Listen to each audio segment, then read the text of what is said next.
Well, good afternoon, ladies and gentlemen, and welcome to the Monday, May 2nd, 2016 City Council Work Session. At this time, I will call the meeting to order.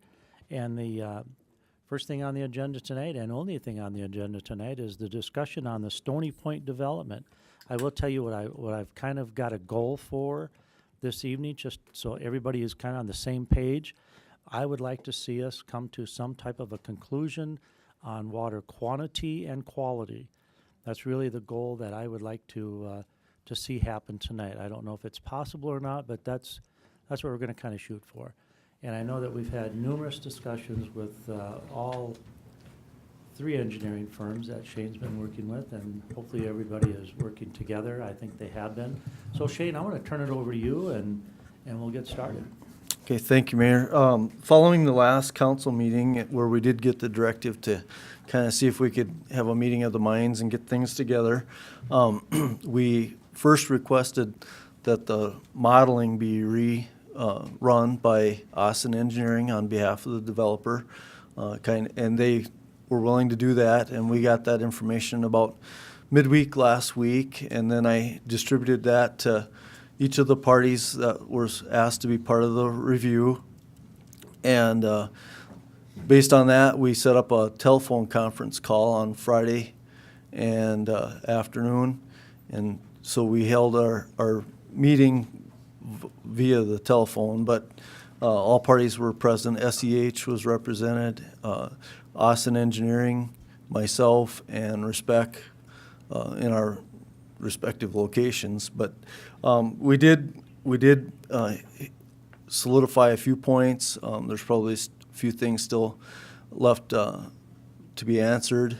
Generally speaking, we did have a couple of new topics come up, and I've kind of shared them with regard to some emails that we summarizing our discussion. So one of the new topics is what the potential pollutants that would come off of the residential properties would be, and how that would be handled. And also there was some discussion about and Respect provided some data as to more information on that 10-year lake level, and so that was interesting information. We discussed those topics as well on Friday, and with that, I guess I'm just curious, Before you go into that greater detail yet, could you talk a little bit about our conversation that we had with the Corps of Engineers that was upstairs? Oh, sure. The Corps of Engineers, of course, did solidify that they have not seen a final set of plans and therefore don't have a complete application at this point in time. Part of the reasoning they don't have the final plans and so forth is because no final decision's been made with regard to whether we're having a channel or don't have a channel, or what even that channel's going to look like until we get through our city process. So once that happens, the plans and the permit application, the 404, would be submitted to the Corps, and the 404 permit is a governmental review, so it includes the Corps and the DENR, and I think they may reach out to the game fishing parks as part of their process or not. But anyway, they all weigh in on the project, and then they would review it, and if they saw fit to have it go forward, what they do is issue a 30-day notice that goes out to the public, and then the public has 30 days to weigh in any comments or pro or con towards the project, and then the Corps uses that information to weigh in on whether or not they would recommend that it go forward. And they do make some predeterminations before they issue the 30-day notice. So in other words, if they're already going to shut it down or make it change or whatever, they wouldn't even post the 30-day notice until they're about ready to issue the permit, and then they receive those comments. And the DNR is also a part of that process, like I said, and they also weigh in on the reactions from the public in that 30-day notice rather than, in other words, both of those aren't necessarily going to categorically accept or deny the permit depending on the nature of what the review is, and then but it does have that public component before they make their final weigh in. Is I that? found what was interesting, Shane, and just for the rest of the group so you understand, we've all been kind of waiting around and saying, well, we'd like to hear what the Corps says, or we'd like to hear what the EPA says, or we'd like to hear what, all these 4 different entities. And frankly, my understanding from them is they aren't going to make any comments to us until this body makes a decision of what they do with the channel to move it forward. Am I understanding that correctly? Well, they could if they got final plans, but they're not going to get final plans until we give the developer a direction. So with that, I guess we had one other conversation, the mayor and I did, with more of a local representative of the area fisheries, and got some weigh-in on that. And of course, I don't want to put words in his mouth or whatever, but he did say that there are concerns with the fishery, but certainly projects like this have happened in the past and will again in the future. So he didn't say he approved of cutting out the wetlands for the fisheries, but he also didn't say that he was going to openly object to it either. Right, and what that was a fishery up in Waubay. Yeah, the area of Do fisheries. you have a picture of that? Because there was a concern that he brought up on lots 7, 8, and 9 on the south side. I do And have. I want to address that. Yeah. Let me. Oops. There. So what that is, you Right. got my screen up? Yep, it's there. Okay, so Make it a little bigger if you can again. I can. He So- was concerned on that one, yeah, number Yep. 7, number 8, and number 9. So 7, 8, and 9, the discussion that we had there was, Excuse me, Your Honor, I'm just gonna raise a point of objection here. What's that? Mr. Waterman's testifying. no, I'm And he's not. Oh, no. testifying on hearsay, and Well- it makes absolutely no sense. I'm not understanding you because I was in that Well, conversation. then, Yeah, I can tell you exactly what I heard. I don't care what you heard. If he wants to talk here before this body, he ought to be here.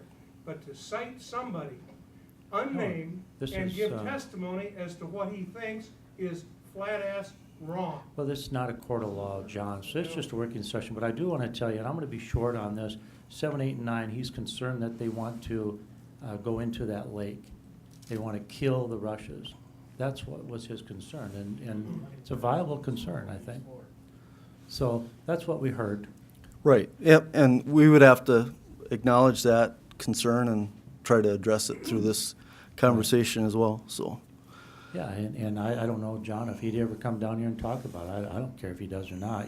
I'd like to hear from him directly here, but he was very cautious about what he said over the phone. And I understand that. And if you want to talk to this group, you need to come up and address your name and get on the speaker and get on the screen so we can put it down. I will do that. Thank you. Okay, so with that, I guess that kind of summarizes the conversations that were had during the time period since we last met. And with that, I guess I'll ask for a volunteer from either Respect or Austin or SEH to start the next phase of the conversation, I guess. I don't know who wants to talk first. Yeah, let's have Respect up here, and then give your names and who you work for again. Okay. And we actually have a presentation for you if I, am I pulling this up? Okay. Okay. Whoop. And then, well, we can probably leave it like that unless we can expand it full screen. Can we? Okay.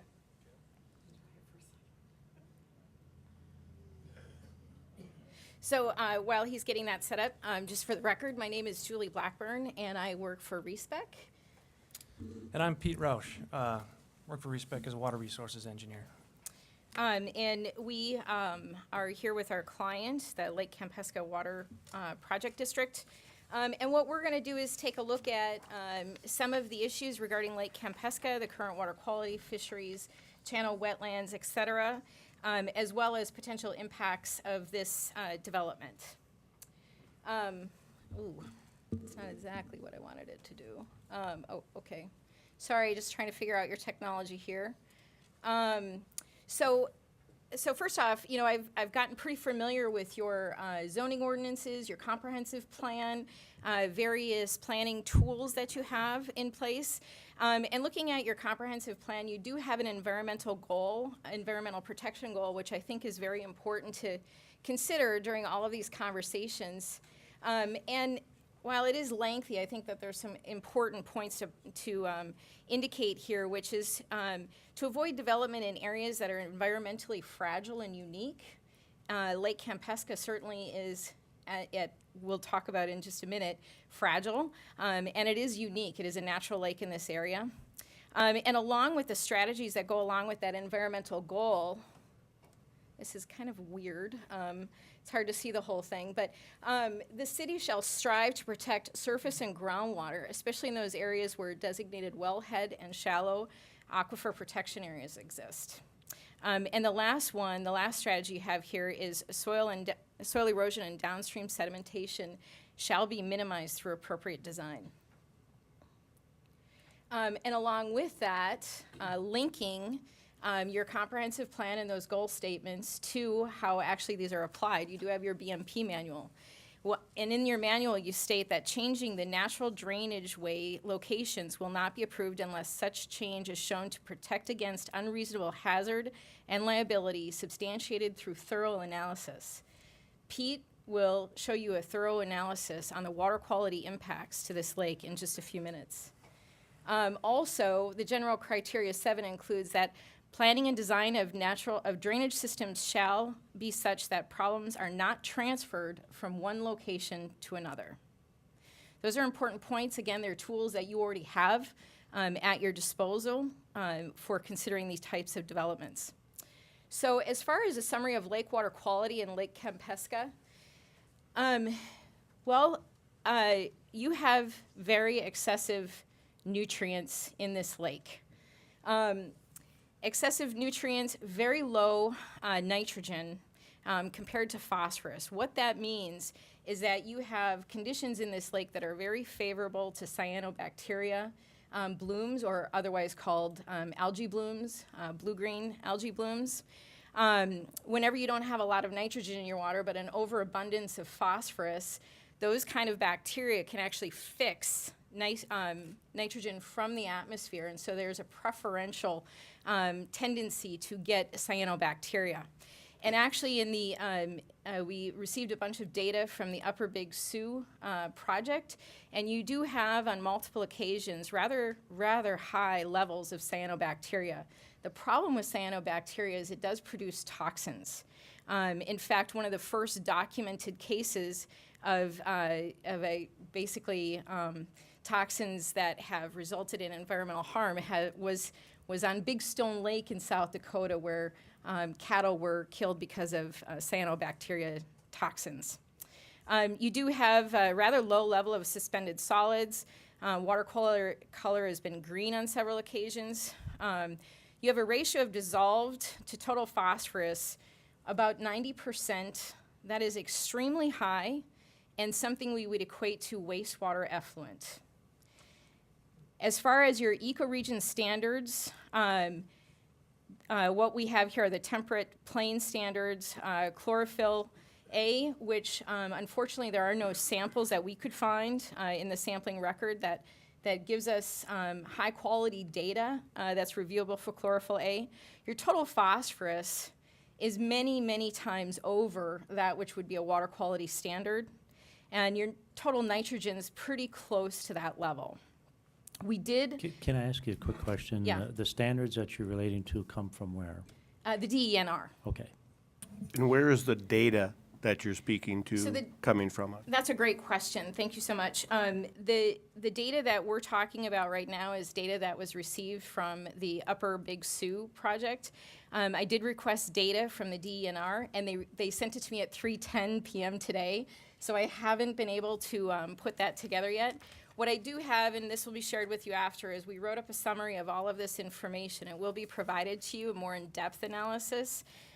These are preliminary. Studying lakes takes years and years and years, so I've been trying to cram a lot into a couple of weeks here. So I would consider this preliminary. We just received the DNR data today. There's a few other conversations that we still need to have with some officials. However, I have also spoken to the Corps of Engineers, to Harry Decker, as well as Game Fish and Parks, Rich Hansen, and several people at the DNR. So we have been really trying to learn more about your lake, and I think we've got a good understanding right now, but obviously there's a lot more information to be had out there. So that's a summary of the lake water quality. It's those levels of phosphorus are tremendous, and I really don't have any other way to say that. Julie, I have a could question. ask a question, please? Where would you say the majority of the phosphorus is coming into the lake from? I don't feel qualified to answer that question right now without more information. There are some. You must have some idea where that's coming from, don't you? Come on. Give us a clue. There is a tremendous amount of resuspension of sediments in this lake, and I would have to find out exactly what that is. But when you look at, there was a diagnostic feasibility study done in 1994, and that was used as the total maximum daily load study, which is part of the Clean Water Act requirements. So that data, the most intensive data that was gathered was from 1994. There's been some data gathered since then, but really not something that I would call any kind of a sampling program that has real rigor to it. And so I would want to look at what the changes have been in place from 1994 to how that lake is performing right now. But the resuspension of sediment. Is that like 22-year-old data or something that you're It's old referring data. to us? Because I think, the Upper Big Sioux has worked absolutely extremely hard, and everybody Yes. in this room knows how hard they've been working Let me- to hold back some of that phosphorus coming Right. through the lake. So let me just From the clarify. river. The lake, the information that's in this report is from the Upper Big Sioux, and it's recent. We only looked at the last 10 years. But The data that got this project listed as an impaired water, which now it is no longer listed as an impaired water, was from 1994. Julie, you're quoting the Upper Big Sioux, and I'm the liaison with that board from the council. I mean, it's my understanding that the pollutants that we're talking about are coming in from north. They're not pollutants generated around the lake, though. Well, once the pollutants get into the lake, it is basically a bathtub. It doesn't leave. And so you would find that the resuspension, this is what we saw in multiple reports, resuspension of sediment, which is very heavy in phosphorus, is going to continue to churn throughout that system. And so there hasn't been, in fact, there's a couple of samples that we got from the inlet outlet from the Upper Big Sioux project. What we weren't able to determine from the data that we received is which way the water was flowing at the time of that sample. The water at that sample had lower phosphorus than this, but we aren't sure whether that was the Big Sioux diluting the lake or the other way around. But with the lake water quality samples that they're taking from the Upper Big Sioux project, at a rate of 445 parts per billion, there's very little way that that's going to flush out of that system with a kind of an off-channel river. It is a bathtub. What goes in there typically stays in there. And resuspension, it's a shallow lake, and in some ways, that's the best thing going for it because the wave action keeps this suspended. If that was if it was a deeper lake and it was to thermally stratify, and you would have areas of the lake that have zero oxygen, you would be creating a stew. So if say this project were to go through with the channel, everything's approved, what changes in these numbers do you see coming through that? Okay, so we'll get to that in just a sec. Pete will talk about that. I just wanted to cover a couple of more of the ecological aspects. So as far as the fisheries, in one of the studies I looked at, the lake is referred to as devoid of vegetation. There's very little structure in that lake. It's pretty much a bowl.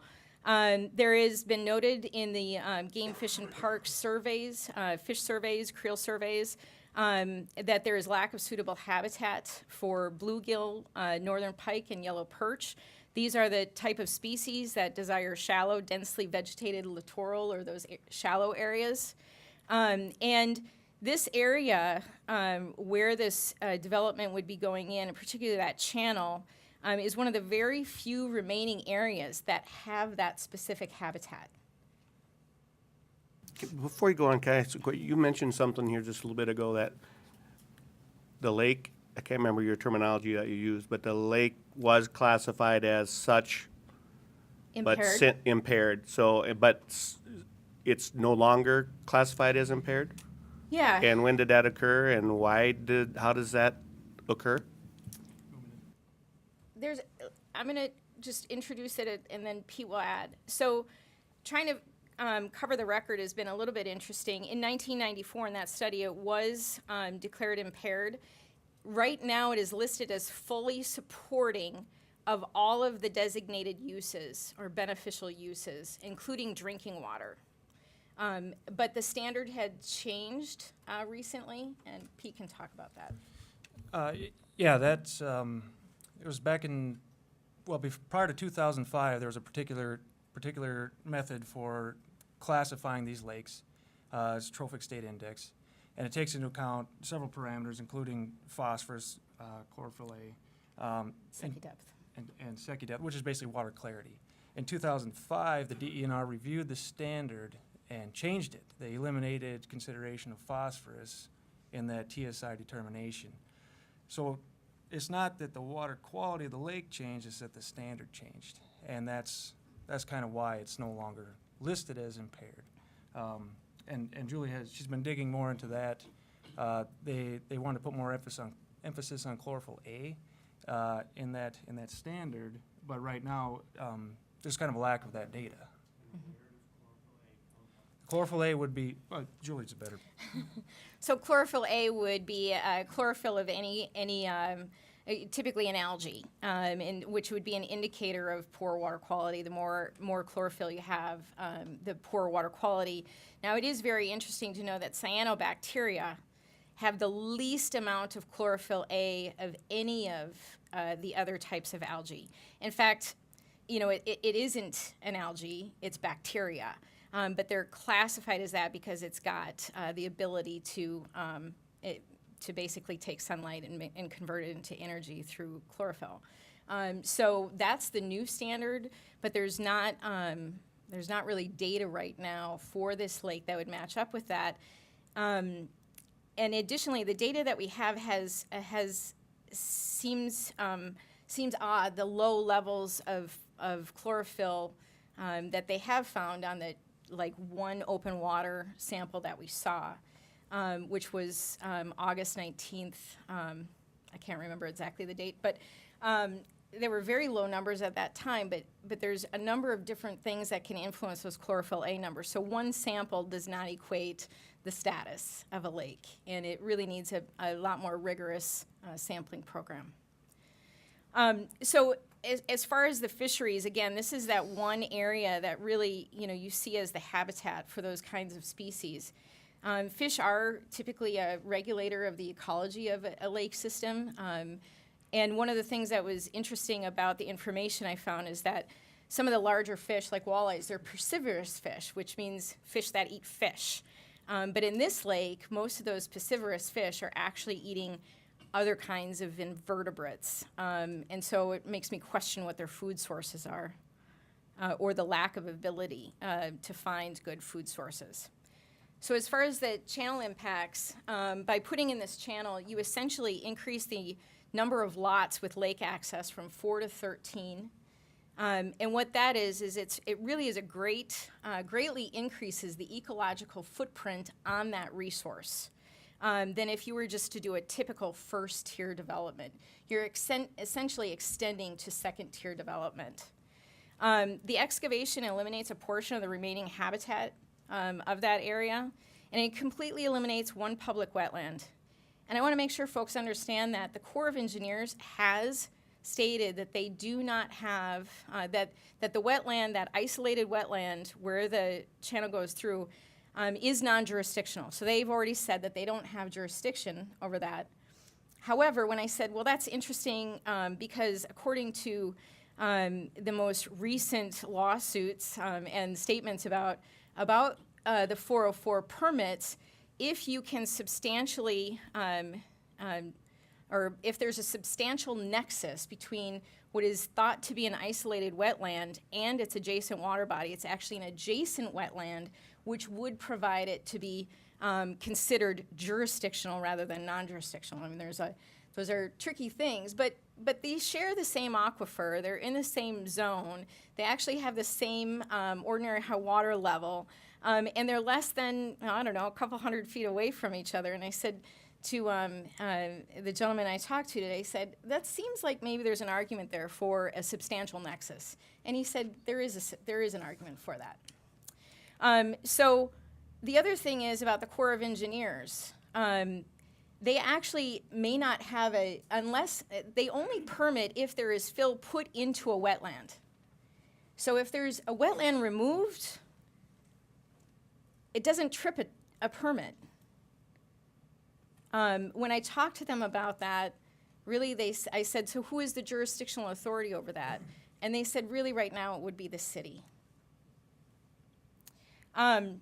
So back to the channel, the excavation eliminates one public wetland. It is a public wetland. The boat traffic and wave action can have a negative impact on the remaining wetland, which continues to get encroached on. The increased human disturbance can impact the reproductive success of fish and wildlife in that area. And that continued pressure really may do irreparable harm to that wetland. This is the wetland map up here. This is the public waters, protected wetlands. And so it is part of the public wetland inventory in the state. Again, DNR says it's non-jurisdictional as far as permitting. It doesn't mean it's not a public resource. It is a public resource. All of these are public resources. The wetlands. I have a quick question for you, and I apologize for jumping in here, but there was a comment you just made. It may interfere with the wetlands, and what was interesting is in our BMP manual it uses the word may, but yet then we were criticized because that almost gives wiggle room in that. Mm-hmm. So where do we go on that? I mean, is it a yes, it's going to impact it, or is it not going to impact it? This is what, because the word may was used, and Shane, you were criticized on that BMP manual for that. Yeah. So I question that. Yeah, I thank you for that question. I completely understand. We talked about this before, and that I have to also be very careful in my choice of words, because I can't say that if everybody did everything right, that there wouldn't be an impact. That meant if it was completely to be fenced off, that there was no boat impact, that there was never a wave that touched it.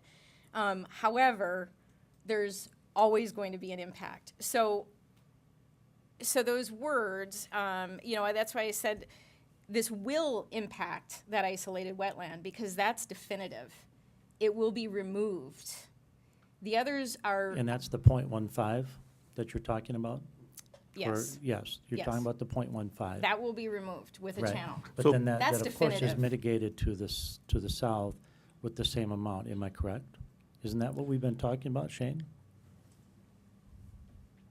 That was my understanding. Yeah, I mean, the developer and their engineer have hired a mitigation expert, and they think they can successfully mitigate the wetlands that would be disturbed. And I mean, that's been a long-standing practice. I guess whether you want to argue semantics that the newly created wetlands is equal to the disturbed wetlands or not, that we could probably debate that in another 20 work sessions, but Do they have has he indicated in any way the location of that mitigation? I mean, how far, I did a little research today too on looking at, Right. The waterways, the meanders, the wetlands, all those kind of things. Did he indicate in any way where he thought the mitigation of the wetland made the most sense? we haven't engaged the developer and his engineer yet. I guess this would be their opportunity to let you know what their plans are. Okay, Julie, I got a question. Okay, so this is it's a public wetland. but it's non-jurisdictional, so the city has the jurisdiction on that. So being a public wetland, for it to be, in this case, removed, this is the piece of ground that we're talking about that was to be mitigated. It wasn't any part of the channel area that, Okay, there's two. because we talked about, to me, wetlands. Okay, the non-jurisdictional wetland, as I understand it, is this old crappie pond. The jurisdictional wetlands begin over here and would be what's in this channel. Okay, so I've heard the issue just kind of in passing about mitigation. So would both of those areas require mitigation? The non-jurisdictional does not require mitigation. Okay, According to the Corps. Yes, that's correct. so the one that you're saying, what does this mean? It would be eliminated. But let's be honest, it's not required to be mitigated. Is that what I'm hearing? According to the Corps of Engineers and how Section 404 of the Clean Water Act works, the Corps of Engineers has stated they do not have jurisdiction over that. Again, I believe that could be debated because there is a substantial nexus between it. However, it doesn't mean that it's not a public water or a public wetland. It is under the inventory, public wetland inventory. It is a public wetland. It is in this jurisdiction. It is a public resource. It doesn't mean that the Corps, and granted, I come from a state where we're a little zealot about our wetlands. We have our own Wetland Conservation Act, and everything has to be mitigated. And even under the law of the Clean Water Act, for any kind of wetland, you still need to minimize or avoid. So this is a public wetland under the public wetland inventory. Okay, we're going to let you continue to move on a little Okay. bit because we have two other engineer firms that want Yep. to speak tonight also. So again, the Corps deems it non-jurisdictional, which means they do not have to go through the permitting on it, but the Corps only permits placement of fill. So even if they deemed it non-jurisdictional, even if they did deem it jurisdictional and you removed it, they wouldn't permit it because it's wouldn't be placing fill, it would be eliminating it. So it's really in the city's guidance in order to protect those public wetlands. We looked at some historical area photography. We hear that these were crappie ponds or et cetera. We know that they've existed for at least 60 years, whenever they were created, which means they have actually become part of that ecology. You can see these ponds here and here. And this was in 1952, prior to the other channel going in. 1994, you can see that they still exist. And then, So they are there. They are part of the ecology, and they are within the city's jurisdiction to protect. And then I'm going to turn over to Pete. Okay, like Julie had mentioned, with what was in the BMP manual and providing a thorough analysis, so much of what has led up to this point, we've intended to kind of indicate these will have impacts on water quality, and we didn't get the opportunity to go through and actually do a water quality analysis until just now, and we want to go through that right now, kind of showing, some of the things we've talked about, the changes in drainage area from the site, what's draining internally right now, and then what will be, drained to the lake, and how that will ultimately, after it's developed, how that changes the pollutant loading from the site as is, or pre-development to after the development is in place. So up here, I've got a map. It's a delineation of different areas on the site, and this is based on the survey that Austin provided that we received back in November. And it shows, what I'm trying to show is the green areas are draining internally, and I keep throwing different words around, but let's call them contained basins. They're contained. So this is like the crappie pond here. I don't know if you can see that area. That's one contained basin. A small one here. There's this large contained basin to the south, And Austin identified that this area was draining to a contained basin off-site. The blue areas under existing conditions are what's draining to the lake, and that's about 6 acres. We're looking at about 23 acres, 23 and a half acres there that's being impacted. Can I move on? Any questions about that? Yeah, seriously, we got to keep moving, because like I said, we got 2 other engineering firms also I want to talk, and I want to hear what you're saying, but you gotta kind of move it. Okay. All right, so in order to run through this analysis, I had to make some assumptions about how things are draining. And back in November, we showed the potential for those contained basins to hold up to a 100-year event. I wanted to back off of that and consider them holding up to a 10-year event on site. And then I'm assuming that any rainfall above the 10-year event will go through those ponds and discharge to the lake. That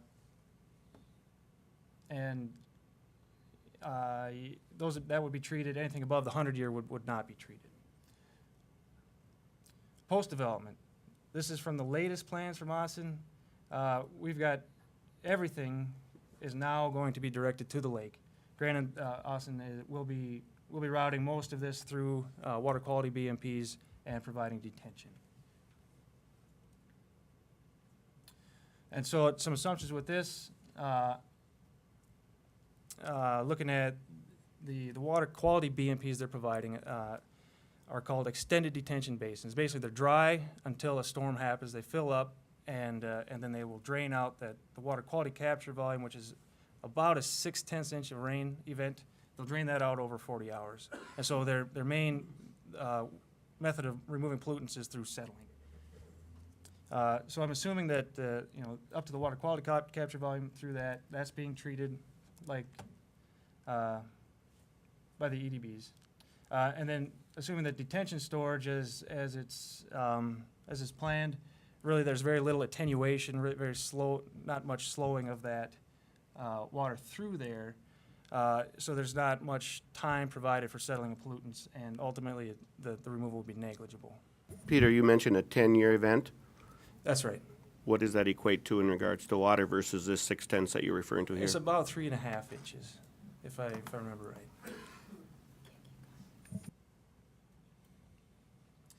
So in order to take a look at this, I grabbed historic rainfall data, grabbed the last 14 years of data. I like that because kind of the rule of thumb is 7-year cycles of wet and dry, and it was complete data.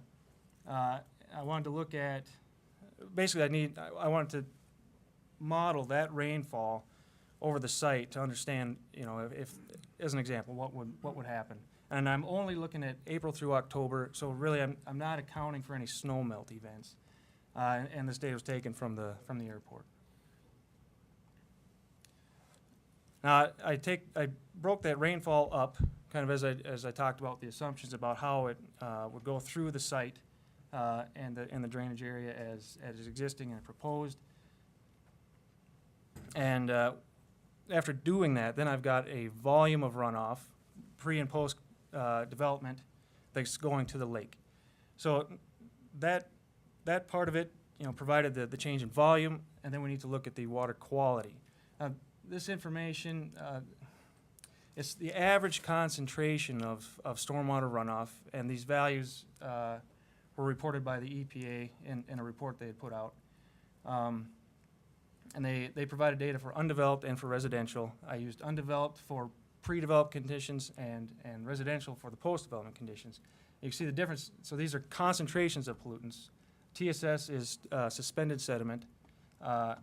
We're looking at 70 versus 100 milligrams per liter, and total phosphorus. You can see those numbers. So I multiply these values by the volume going to the lake, and that gives me a pollutant load going to the lake in pounds of pollutant. But then I need to consider, these volumes are being routed through BMPs, they're being treated, and the pollutants are being reduced. These are the reduction values that have been posted. Minnesota Pollution Control Agency has great data on basically retention ponds, which I would call those contained basins, equate to that. But if we use, Peter, the Minnesota numbers, are they not regulated totally different than South Dakota? I just need to be aware of that if they are or This, not. this has nothing to do with the regulation. This is the function of the BMP. Okay, itself. very good. Yep. Thank you. And it's in line with, the EPA has similar data. It's right in line. It's noteworthy, I couldn't get data for the extended detention basins from the Minnesota Pollution Control Agency because they don't recognize them as a water quality BMP because of the potential for resuspension of sediment. So I had to go to a different source for that and use that instead. And you can see what those reduction values are here. So after I've routed the rainfall over the land and I've got volumes, I apply the concentrations and I reduce them. These are the changes in sediment and phosphorus on an average seasonal basis, April through October, from that analysis. The sediment, and we're looking at 378 pounds up to 2,213, and that's an increase of 490%. The phosphorus goes from 0.7 pounds to 11.7, an increase of 1,670%.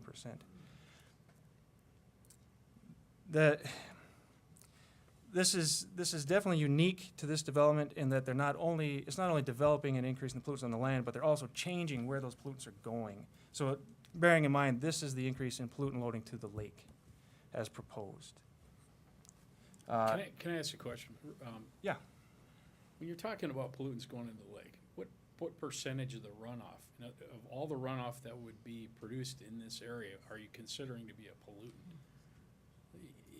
And I think we heard, somebody had mentioned at one time that like in a 100-year flood, we'd be looking at 46 10,000ths of an inch of runoff from that property. And then the other question I have, are you talking about with the channel or without the channel when you're talking about I'm talking with the channel. I'm comparing existing conditions to as proposed with the channel. And I'm glad you asked that question because my next point is, why is this significant? We had talked earlier, or at the last meeting, about the future development in the drainage area of the lake, and I know you, Mr. Danforth, you'd asked specifically about what that is. This is what I'm talking about. This is the area that drains directly to the lake that looking ahead, whether it's 10, 20, 50 years down the road, could be developed. And we see, this development with the standards we've got, this is really setting the precedent for that, for any future development. It's a 20,000 acre watershed minus the area of the lake. And I think that's the largest message that the Lake Campesca Water Project District would like us to extend, is that it's not just about this development, but it's really looking at how do we protect this resource, which really kind of needs a trip to the doctor. It's in pretty bad shape right now. And how do we look at this development as potentially helping shed a light on some of those additional criteria that might be put in place, like some of the overlay districts you already have in place. So just in summary, as planned, the Stony Point third edition increases pollutant loading to the lake as the thorough analysis that Pete just completed, impacts existing natural resources, including wetlands, even though they may not be jurisdictional in the Corps of Engineers' perspective, potentially impacts fisheries through wetland impacts and increased human disturbance. You do have existing policies that provide for greater oversight of these resources, and additional protection measures are needed to reduce the impacts to the lake and the adjacent resources, including the existing wetlands. Okay, Thank you thank so you. much. I'm going to move on. I'm going to let SCH, Rocky, if you want to, well, it's got to be really quick. We've already used up half of the time. I have and one there's- question, just briefly. I having lived in Minnesota for a while, prior to moving back a while ago, there are lakes in Minnesota, they do cut channels in with access to the lake. What's different, or just shed some quick light on that? As far as my experience in Minnesota, which is mostly in the entire central area of the state, as well as I was assistant director of the Board of Water and Soil Resources, which regulated all wetlands in the state. I'm not familiar with a lot of excavation going into create new channels to existing lake structures. I am aware of dredging existing channels to provide for navigation, but as far as my recent memory, I'm not familiar with creating, in fact, I would say that I'm aware that it has not happened to my experience. Okay. Rocky, you want to step up and let us know what you're I guess I'd almost rather defer to the developer engineer maybe. Okay, I'm And good then with just, that. if there's anything at that point, maybe I could answer some questions. Yeah, I was but- kind of hoping really that the three firms would have gotten together and we would have been much closer Well- than listening just about, Right. I thought you guys would have had this kind of wrapped up and figured out. So go ahead, Bob, if you want to come on up.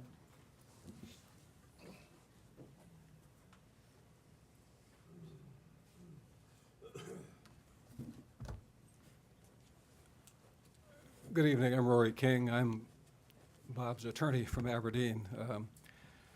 I'm just new to this case,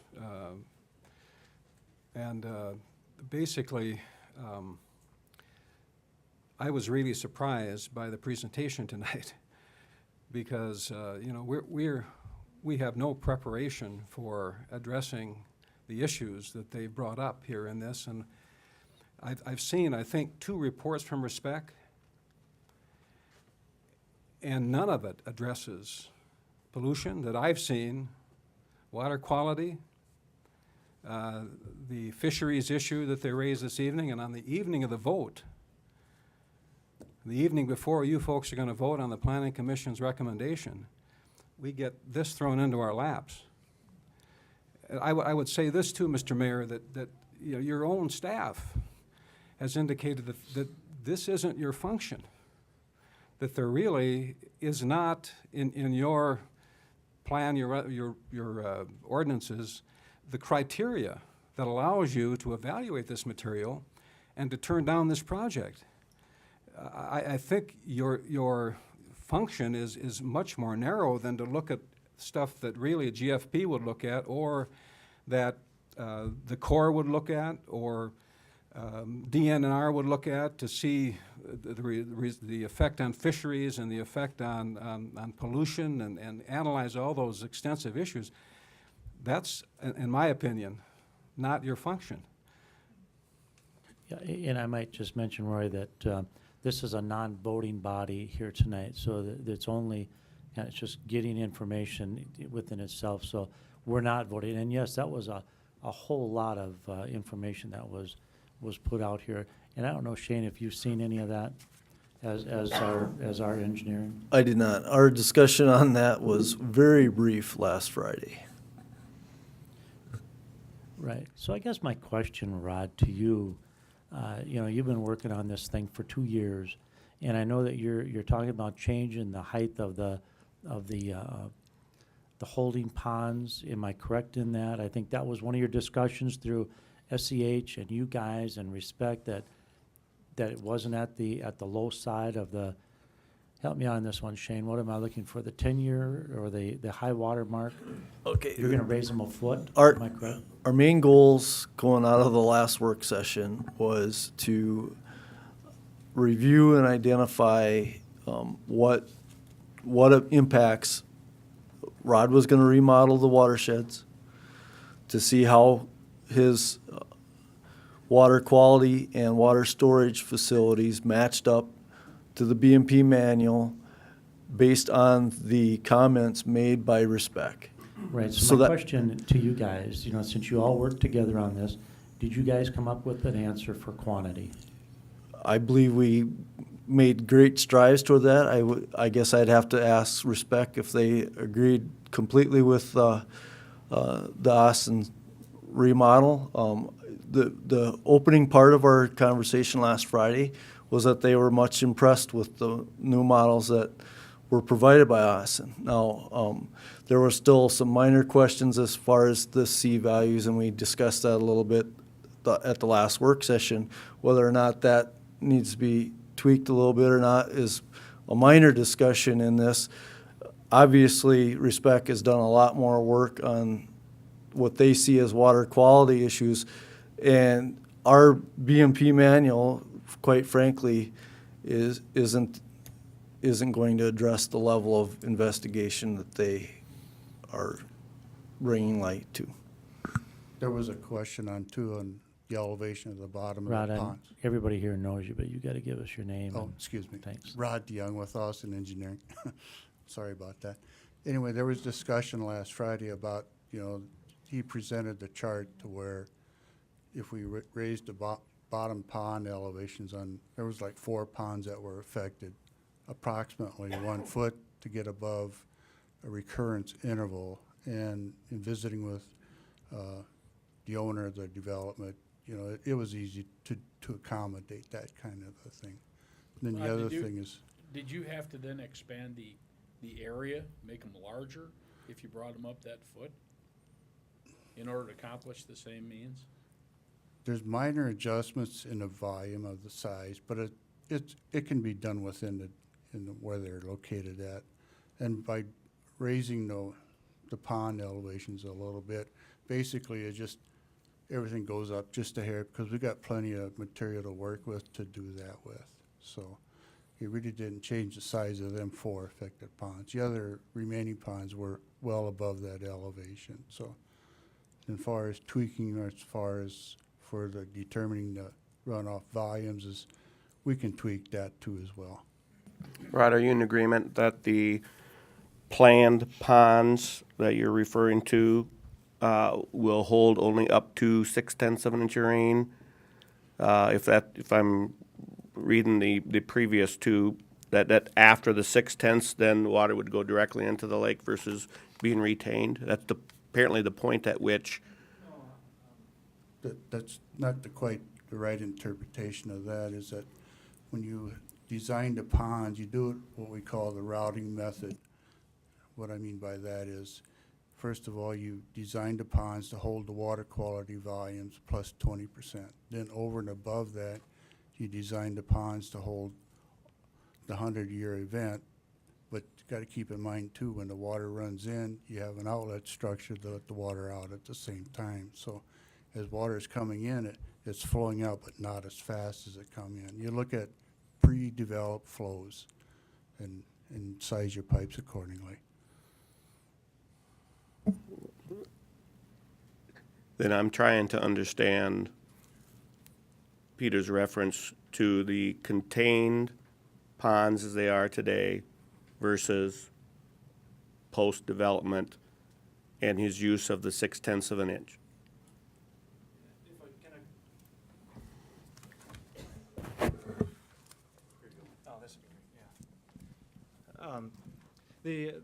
What I'm talking about, the 6/10, that's the level that gets that extended detention. It's held for 40 hours and it allows for settling. The water quality BMP, the water quality pond is smaller, and it's actually contained within the detention, within the same pond that provides detention. So it's the smaller area in the bottom of the pond that's designed to hold that 6/10 for a long time, and anything above that is then routed and controlled within that same structure. But that's where it's more about detention and getting those peaks back down to peak or to pre-development. So anything above that water quality treatment, above that 6/10, is not intended for water quality treatment. That's what we were talking about, was water quality. That's right. Now I'm confused what you're asking. I think you've got us right over the top of all our heads on this one, because it's way too, So- the 6/10 and Well, 3 so- inches on a 2-year rain or a 100-year rain. Where are we at? I mean, I really want to kind of get down in the nuts and bolts. Where are we at on water retention? Did you guys come to an agreement on we can hold the water back?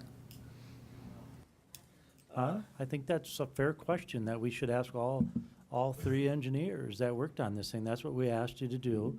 And I think I heard from Rod and I've heard from Shane, I think we're kind of there on retention. Are we or aren't we? I'm not following your train of thought. Okay, our discussion on Friday was very specific to the sizing of those ponds for quantity. Exactly, that's what we were asking. And, yeah, like was said, I mean, Austin came back, they redid, their routing, which was great, I like that. We still, dissented on how they were representing pre-development conditions and post-development conditions. And I guess, no conclusion came from that. We did have that great discussion about the levels of the pond. And So can we take a look at the quantity and check it off and say we're there?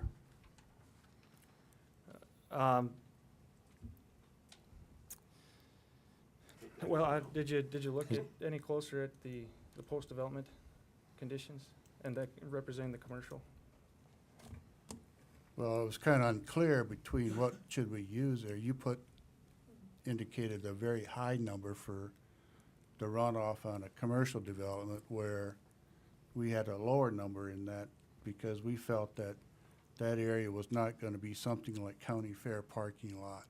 It was going to be somewhere in between. That, so, I mean, we can tweak that to make. And are commercial lots regulated differently than a regular lot? They I mean, just- because we don't know what's going to be. I don't know, Bob, can you tell me what's going to be up there? How do we know at this point? Okay, so at some point in time, if somebody offered you enough dollars to build a house there, you would probably change the zoning. Okay. Now, I'd like to be able to check something off here tonight. I mean, if we got the quantity done, Shane, I kind of think it sounds like we got the quantity taken care Well, of. yes, my conclusion on Friday was that we were getting very close to that, and I guess I'd probably have Rocky as my closest representative, kind of weigh in on that too, and maybe we get all three of them to sit there beside each other. But anyway, so yes, we could make some minor tweaks in that review of the runoff coefficients. That's minor. The essentially we all agreed that the new modeling was a much better representation as to how the water flows into and out of the ponds. Is that correct, Rocky? Yeah, that Rocky Keene with SEH, just for the record. I've been kind of sitting here listening to all the conversations, and I think you, as the council, you probably have concluded that there are 100 different ways to look at this. And unfortunately, hydrology is not like building a bridge. It's not an exact science. There's a lot of assumptions that go into what we do. And you can kind of, in the conversations, I think you've all kind of heard that. And the discussion on Friday was about the assumptions that go into the model. There are obviously some discrepancies and fine tuning those things. Ultimately, the city has to make that decision, and we kind of saw the item that says you ultimately have the decision of which way you want to go. And I was kind of, my impression was that that's where it was left, and Shane would say, yep, I'm okay with it, or tweak it, or whatever the final thing was. But I think we were really close on the water quantity. As far as the water quality, the design, I did not see was at fault. That was the 6/10 inch, the 40-hour drawdown. I think that was the standard that is in the city's BMPs. What came up that meeting was the phosphorus discussion. And obviously the lake is high in phosphorus, and whatever reason historically it came from, whether it was agriculture, septic systems, wastewater, yard waste, on and on and on, it's high in phosphorus, and therefore obviously any new development would have to address that. The question then becomes is whether the BMP manuals address the phosphorus. So to what level is required? Now the BMP is supposed to address the requirements for total suspended solids and phosphorus. That's the city guidelines. You build it, it should address those under all conditions. Now if you go above and beyond what the intent of that BMP manual was, because it's a unique resource, that's a little bit different discussion. Now, and kind of listen to us, so you have to, one of the discussions is, will this development, you kind of have to ask yourself, be a source of phosphorus once it's done? Now, obviously, if, what are the sources of phosphorus, and they can kind of, and we've both been, and I worked in Minnesota 18 years, and Shane worked there, so we kind of, we've gone through this, I think we could say. So a lot of it is, your yard clippings, if you dump them in the lake, leaves, animal waste is the other one. And then the big one that everyone picks on is phosphorus fertilizer, is that middle number when you go to do fertilizer. And obviously Wisconsin, Minnesota has banned phosphorus fertilizers because obviously when you put that on your yard, it goes right into the lake. So there are things you can do to mitigate beyond potentially the numbers that were presented. So I kind of, was my take on, and I shared a little bit of information with Shane on that when I heard the phosphorus, is can you mitigate that phosphorus from that perspective with this? And as the drainage map came up, there's a lot of phosphorus sources potentially around this lake, I think, besides this 25 acres. So I think the bottom line is I've been doing this for 30 years, and kind of the reality of my business is there's a lot, you can look at things different ways. It's what your perspective is. And I'm going to pick a little bit on the developers. The developers are going to want it skewed towards their advantage, which is basically get as much existing runoff as they can, so when they build their ponds, they're as small as they can. On the other hand, if you're looking at trying to go the other way, you make the discussion on the other end. You say, no, we want as little amount of runoff once so we can make great big ponds, and you've kind of heard that discussion, I think, today. So there's kind of a decision that comes down to Shane to kind of look at what's in the best interest of the city and make that recommendation. So bottom line is I thought we were pretty close to agreement on that, and it was just this high phosphorus runoff thing, and I did not see where that really is addressed in any of the BMPs. The city is under an MS4 program, and there's an education component to that. And if you guys look in your guidelines for education, one of the items is watch how much fertilizer you put on your yards. That is one of the items for best management practices, which indirectly, it doesn't say ban phosphorus, but it does address that.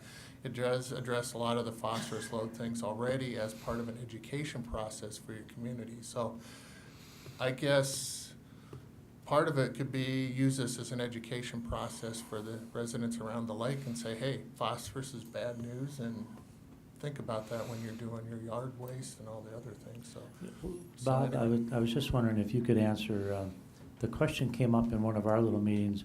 Have you got a homeowners association that is going to ban the phosphorus fertilizer, or is it going to be whatever they want to put on? Maybe you can come up and address that for us.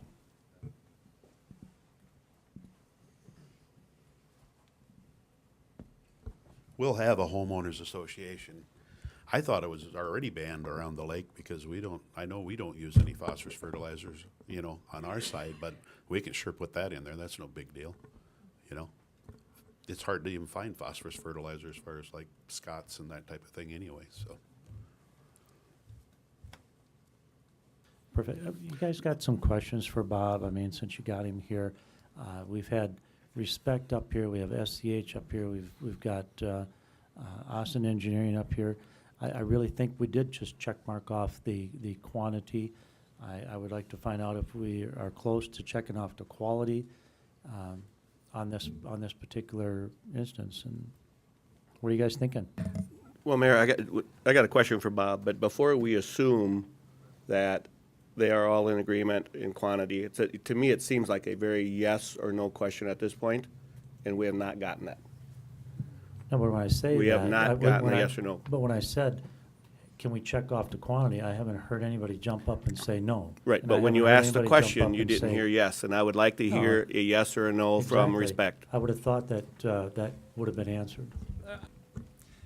I would say yes if my recommendations about how pre-development and post-development was represented for the runoff is done.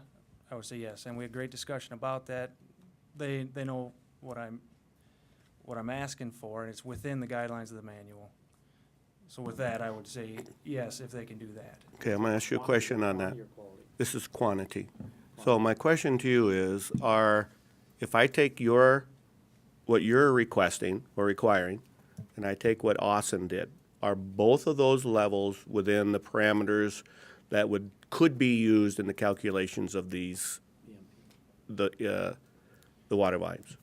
Or is somebody outside of that? It's within interpretation, I would say. I would say both might be within interpretation, because as far as pre-development conditions go, the man uses the word pre-development, existing, historic, natural, and I would say, as far as land cover goes, I would want to look at natural. The BMP manual, I won't get into those details. I would say natural. What was going on was Austin was representing some existing development in their pre-development calculations, and that's what I didn't like. So your answer, the short answer is no. You are not in agreement. Well, I guess you're right. No. Right. But I It's thought you just said yes if they go If. by that. If they would If. go by So that. Shane, is it not you that decides what is the correct one on the BMP? Isn't that what we're saying? That I have- the BMP I- goes from one range to another range? I don't get absolute rule, but I can present to the council a recommendation that you can accept something that doesn't meet every letter of an ordinance. And I think the BMP manual allows some flexibility in that. That's Rocky's research and recommendation, is that we do have, if it seems to make sense, but if it was some item in there that just didn't quite get covered, you have the right to accept a project with just slight variations. And I don't want to put words in anybody's mouth, but I mean, I think that likely has happened sometime in the history of this BMP manual, but I would say that I'm real comfortable calling it very close. Maybe I would ask Austin to tweak a few things, but if that's he's already agreed that they can probably raise those ponds up above the lake levels as respect answers. So that's a big step since Friday. Friday, that was a big issue, and I think we're essentially past this part of the discussion, so I can say that with fair confidence. I would agree. We were very close. A lot of stuff got taken care of. This is the last sticking point, and Shane's saying he can work with Austin on that. And I would like to say that I never intended to get the discussion on the quantity out in the first place, and I made a mistake in not making that clear. I ultimately wanted to tie those quantity to the water quality, and that's what I provided tonight. Right, but I would have to say quantity was a huge issue in our last meeting because the ponds weren't big enough, or the ponds were, at a different level that they should be. That was pretty well told to us that we need to have quantity and quality. That's what I heard that. You're That's what I right. meant. We definitely got into So that. so let's just back up. If I just understood you correctly, tell me if I'm right. Listen up, Mike. Quantity's okay. We got it. We're there. Check mark off. Let's call it good, yeah. Okay. Quality is there if they do just a little more tweaking on this program. Quality, no. Quality, that's where the changes in drainage area to the lake, back to the maps, the blue and green maps, that's so overarching over the quantity and the changes in how that increases the loading to the lake. That's the sticking point to us. Okay. The- I'm going to play the bad guy here, and I'm going to ask you a question point blank. Do you see any reasonable amount of development on this property that wouldn't require releasing some of that water to the lake? No, it would always require releasing it, is how you treat it. I mean, the change. Now, wait a minute. We've already just talked about having quality and water quality facilities that match the runoff coefficients to this. You've raised that level of discussion beyond that. What I'm asking you is there a development that can happen here that doesn't release water to the lake? I'm not really sure I understand. That doesn't release water to the lake? That's what like at all. Essentially, that's the point you're making, No, is no. that No. area that doesn't drain The point I'm can't making- drain to the lake. That's what I'm hearing. Not that it can't drain, it's that it's not getting a high level of treatment to bring it back to what would be existing condition. It's increased so far above what's currently being discharged to the lake. It's the increase in volume that's normal to development, plus the drainage area's changed, that increases that volume to the lake. But it's the concentrations of pollutants in those volumes that are the issue. And so, like I pointed out, looking at, right now, it's draining to these contained basins. And if the site was developed with those contained basins, that would provide so much more treatment than what's proposed.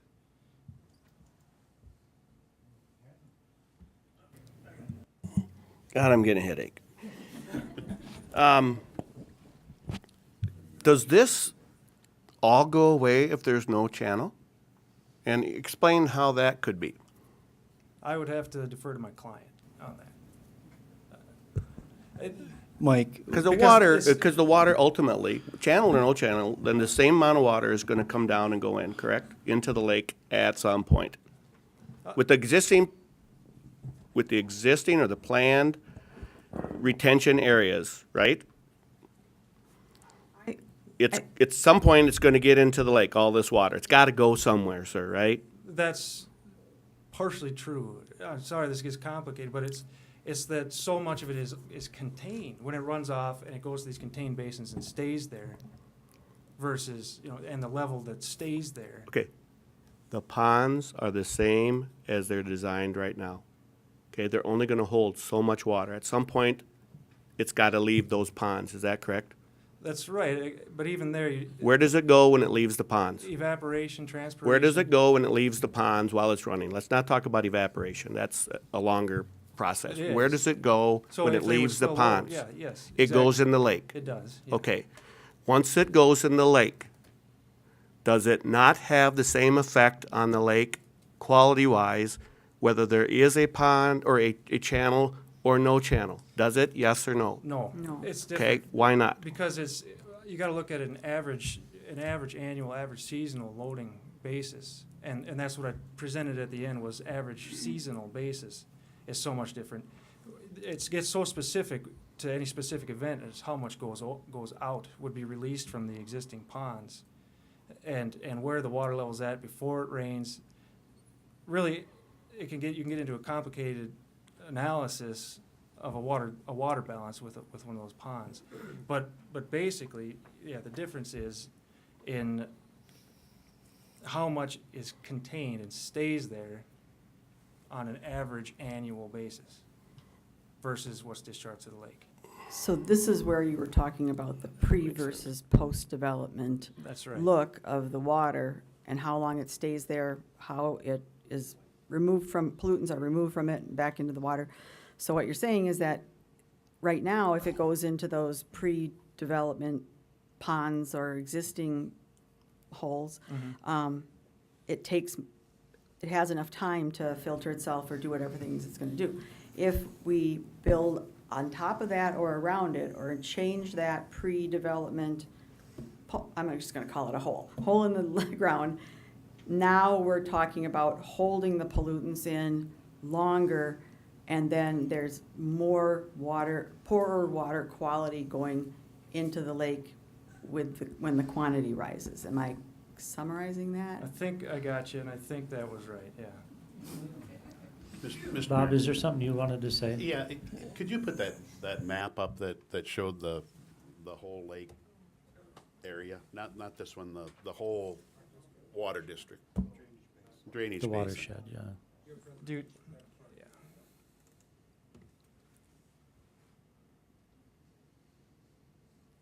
I guess the comment that I'd make, and take this. If we look at this, now we're talking about a 20,000 acre thing, and I'm sure when they did their calculations, they used, just judging from all the other calculations, the most possible largest amount of phosphorus that this could dump. if I look at that, and I look at how much we're talking about right here, and they're talking about basically 6 acres out of this 20-some thousand acre shed, you were talking about this Big Sioux River Basin, and you were using numbers for phosphorus load and that type of thing in that big in that basin. That is that's the biggest dumper of phosphorus in this lake, coming in, dumping across, and then settling in the lake by far compared to anything else that's going on in this lake. Because you're talking, what, 40, 50 sections of ground or better that are in that Big Sioux aquifer? So when you talk about this, I mean, I'm sure you use the absolute largest numbers to come up with that 10 pounds of phosphorus or whatever the number was. We used median concentrations. But when you look at that, I mean, relative to, whatever. No, I think we understand what you're saying, Bob. I really do. We're going to wrap this up here pretty quick. Any other quick questions anybody wants to ask? I just want to Anybody? clarify that the numbers we were talking about were not in the basin of the river coming in. It was the basin of the lake. And But you had to take into account the river coming in because that's like flushing the toilet coming into Lake Compesca every year. well, some of the concentrations in the river are lower than those in the lake. But not during any rain event or. Now you said it doesn't have to be a high quantity. It goes into the lake and it stays And it there. stays. So if It it is a trickles bathtub. low quantity constantly into the lake, it's going to be a higher quantity than the river, correct? Yes. Okay. But the water is draining from everywhere in that landscape, and as you can see, it is a highly altered landscape, and it continues to be altered even more, including removing those public wetlands, which are referred to as isolated basins or whatever they are currently. And the issue is about the ecology of the lake and protecting the lake. And in the packet of information that'll be handed out to you, and I apologize that it wasn't here before, but we've been working pretty much nonstop since we knew we were going to be here, and we were still working on it as of this morning.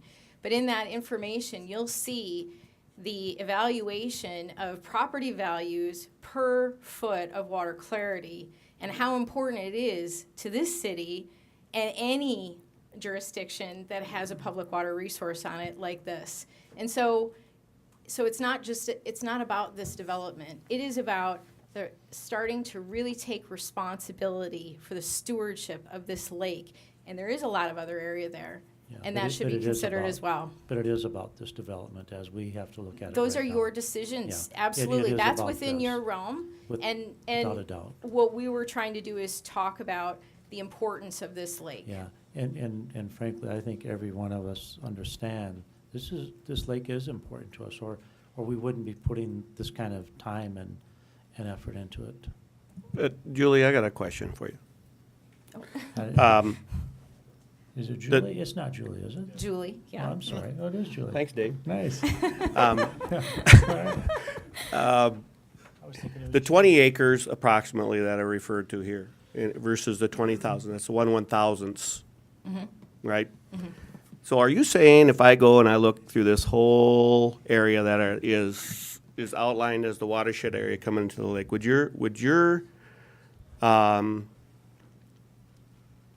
it be your recommendation that that area be void of future development?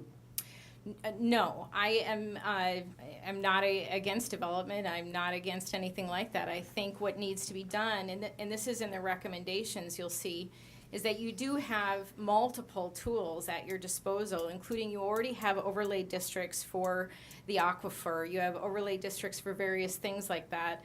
And for this particular resource, it may be that the city considers actually having some standards for protecting this resource. You have gateway districts with very extraordinary detail and length in your zoning ordinances. All we're saying is start thinking about this lake with the same level of consideration. Shane, I have a question for you. On all the storm water infrastructure we've put in, where does most of that go? Through town?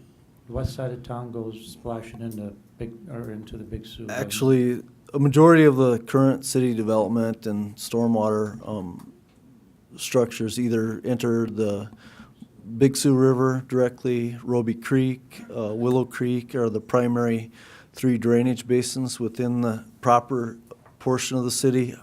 You know, obviously, this lake district, you know, everything from, say, Derby Downs down towards the lake has some propensity to drain the lake, but. So in all reality, what we're doing with the city, we're putting it all into the streams and rivers and sending it down to Ponset.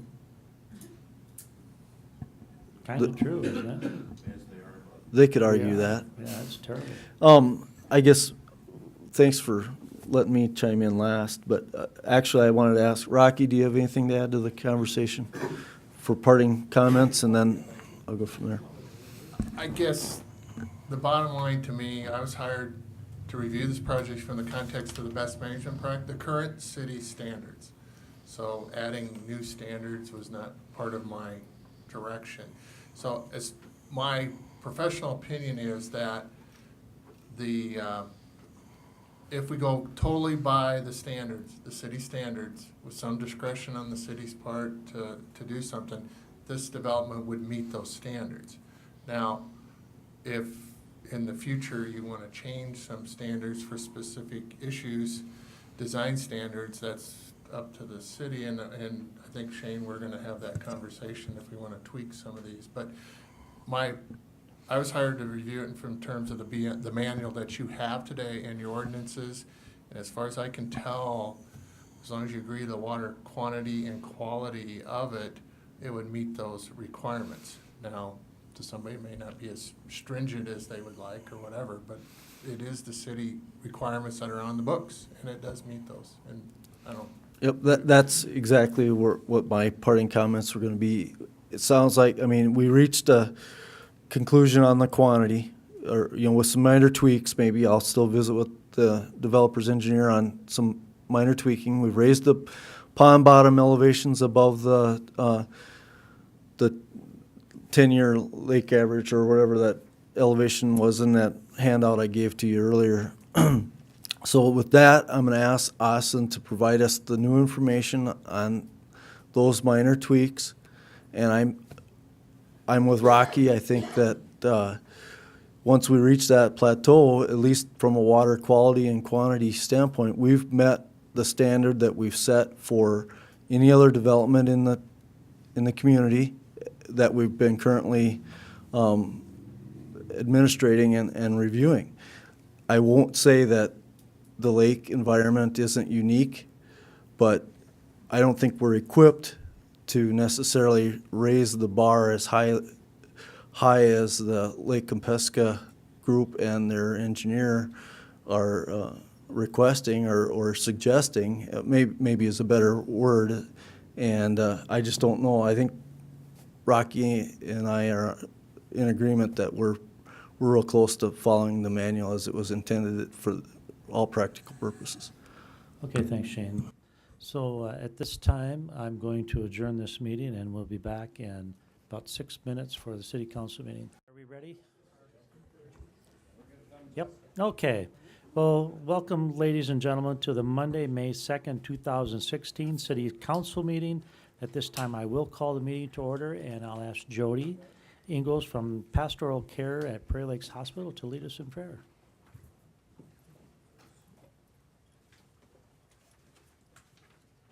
Dear Heavenly Father, as we gather here tonight, I just ask that we be mindful of individuals in our community, of the people of our community, of those that all things that happen here affect, God.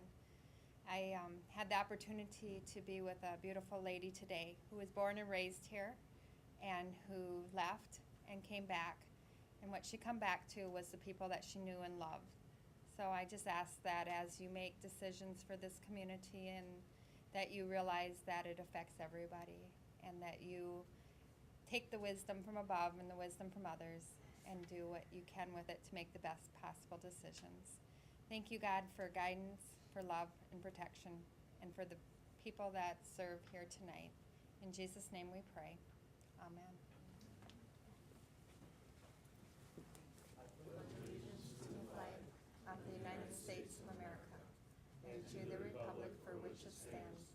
one nation, under God, indivisible, with liberty and justice for all. Thanks, Jody. Okay, Shelley, would you like to do roll call for us?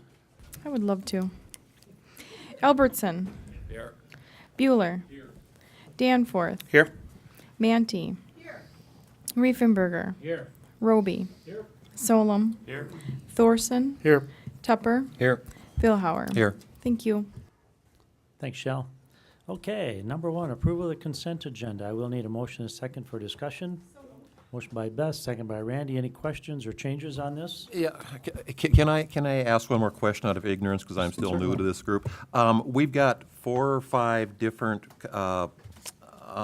beverage licenses that we're working on separately in 4 through 8, and they've had violations in the past, but yet those same ones are still on the consent agenda.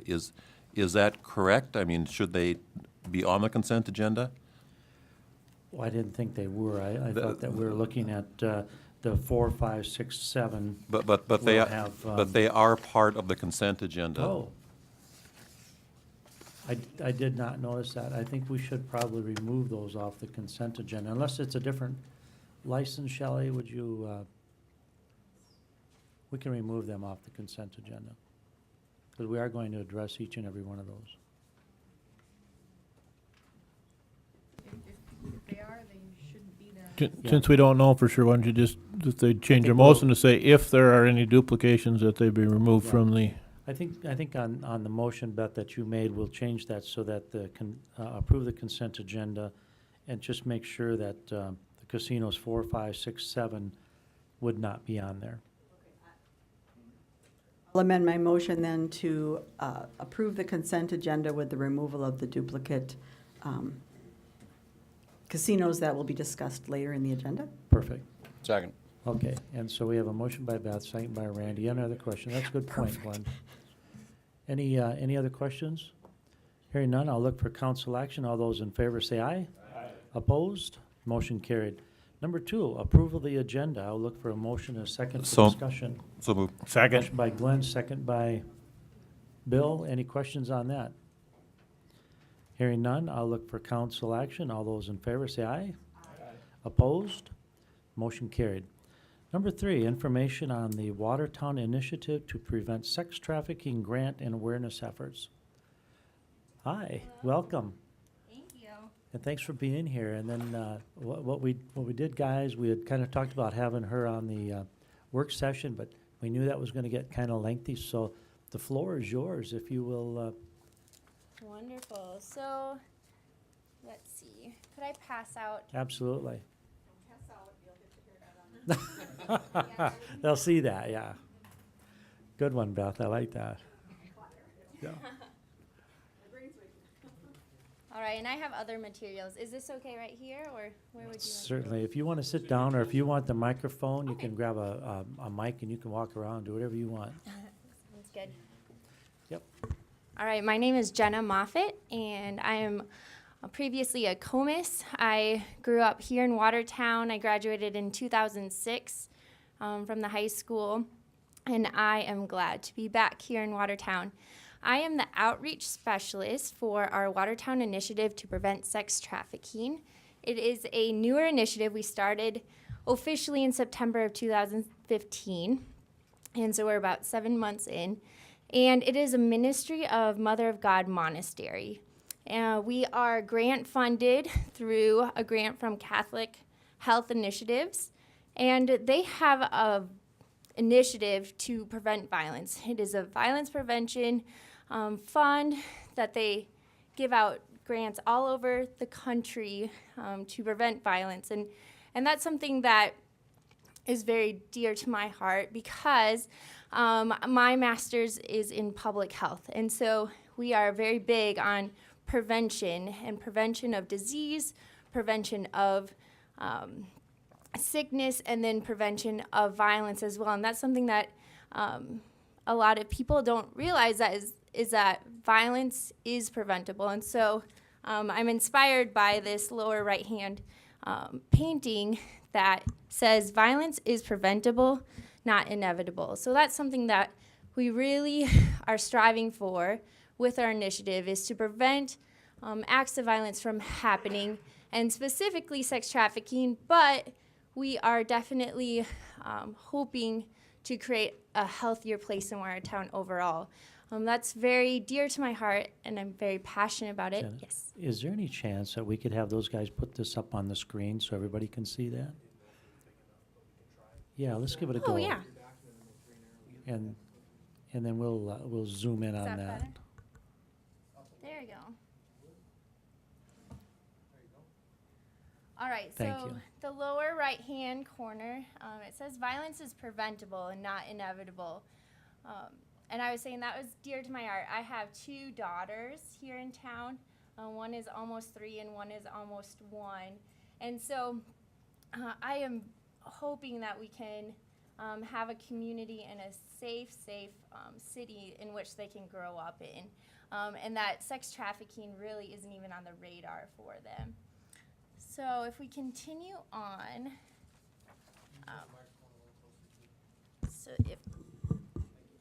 there we go. So if we continue on, we are, since we are funded through this grant, we are doing it on an evidence-based model. And so we are doing our best to collect evidence to prevent trafficking. It is hard, though, because sex trafficking is such a clandestine crime. It is underground, and so unlike gun violence or battery injury, we do not know how many times this occurs in our town, in our community, or in South Dakota on a nightly basis. And so we're doing our best to collect evidence on this and to evaluate how we're doing based on that. But for the most part, since we're preventative, we're hoping that we stop it before it even happens. So we're evaluating ourselves based on how many people we've reached, how many presentations we've done, and if we hopefully will see a response in a positive sense. So before we go on, I definitely want to touch base on what sex trafficking is. It is a horrendous crime. It is modern day slavery. Right now, if we hear the word slavery, we think of, before when it was legal in our country. But the reality is there are almost, and this is a lower estimate, 21 million slaves today around the globe, and that's double the amount of slaves that there were during the entire 350 years of the transatlantic slave trade. So slavery is very real, and it impacts globally, it impacts the United States, but it definitely has impacted South Dakota and our own community. So sex trafficking itself is when force, fraud, or coercion are used to exploit someone for means of commercial sex. And that includes prostitution, but it also includes pornography or another type of sex act. And when those are given any type of value. So money doesn't have to necessarily be exchanged. It could be a 6-pack of beer. And that's something that's happened where, cases where a parent will allow a man to come and have their daughter in exchange for a 6-pack of beer. And that's happening here in South Dakota. We hopefully, do not have many cases. We don't have many in the media. I know Sioux Falls has many more in the media. But given my position, I've, started to hear stories. One encouraging story is that our police force stopped somebody who could have been involved with trafficking and actually rescued this girl who's coming from northern Minnesota. So we're very excited that our police force is on board with preventing trafficking and are aware of the red flags and the signs of if this is happening or not. So with the pornography portion, that's something that we're hoping to address too, especially with our younger kids, making sure that they know that they're safe with social media, that they're not participating in actions where they could easily be trafficked without even realizing it. If someone starts distributing an image for value that they didn't even know got into the wrong hands. So if we continue here, our model of prevention has many different levels. We're not just educating individuals, we're hoping to also create laws on the state side, and then changing organizational practices. So we'll go through a few of those, and we have images here. So the first one here is educating individuals. And last fall, we passed out over 700 wallet cards that had a pheasant on them, and they're targeting hunters because in South Dakota, there's 2 upticks in trafficking. It's during the Sturgis motorcycle rally and during hunting season, where girls will be brought in to be sold to these hunters as they're coming into our state. And then we've also placed a billboard on 212 as you're coming into Watertown. It's right before you reach Cransburg. And so this is one way that we're creating awareness that we definitely do not want our children to be trafficked in our area. Next, we are educating the community. And so we do presentations to community groups, to service groups, to church groups. And that's a picture of us tabling there. Next, we educate providers. And so I was very honored to be into the Watertown High School to do an in-service for all the staff there, but making sure that they're aware of what the red flags are of trafficking if it were to occur with one of their students, and then knowing what to do if that does happen. And then we are partnering with Truckers Against Trafficking and reaching out to truckers because it's amazing how they are the eyes and ears of our interstate system where they can recognize trafficking. I know traffickers will go to a truck stop and make their girls go truck to truck to truck. And so we're excited to be partners with them. We've also done trainings with the HSA staff and so forth. So next, we're creating coalitions and networks. We have the Watertown Initiative to Prevent Sex Trafficking Coalition. We have 24 organizations on that coalition, and we're just thrilled to be part of that and to have such a wonderful response from our community to make sure that we're all working together and sharing our resources to prevent this horrendous crime. And then changing organizational practices, that would include truck stops educating their employees to recognize sex trafficking, and hotels to join something what's called the Code. And that's a group membership that they can have in this group where they have to follow certain rules on what they need to do to prevent trafficking, because housekeepers can recognize when somebody who's a client is bringing a girl in to a hotel room or so forth.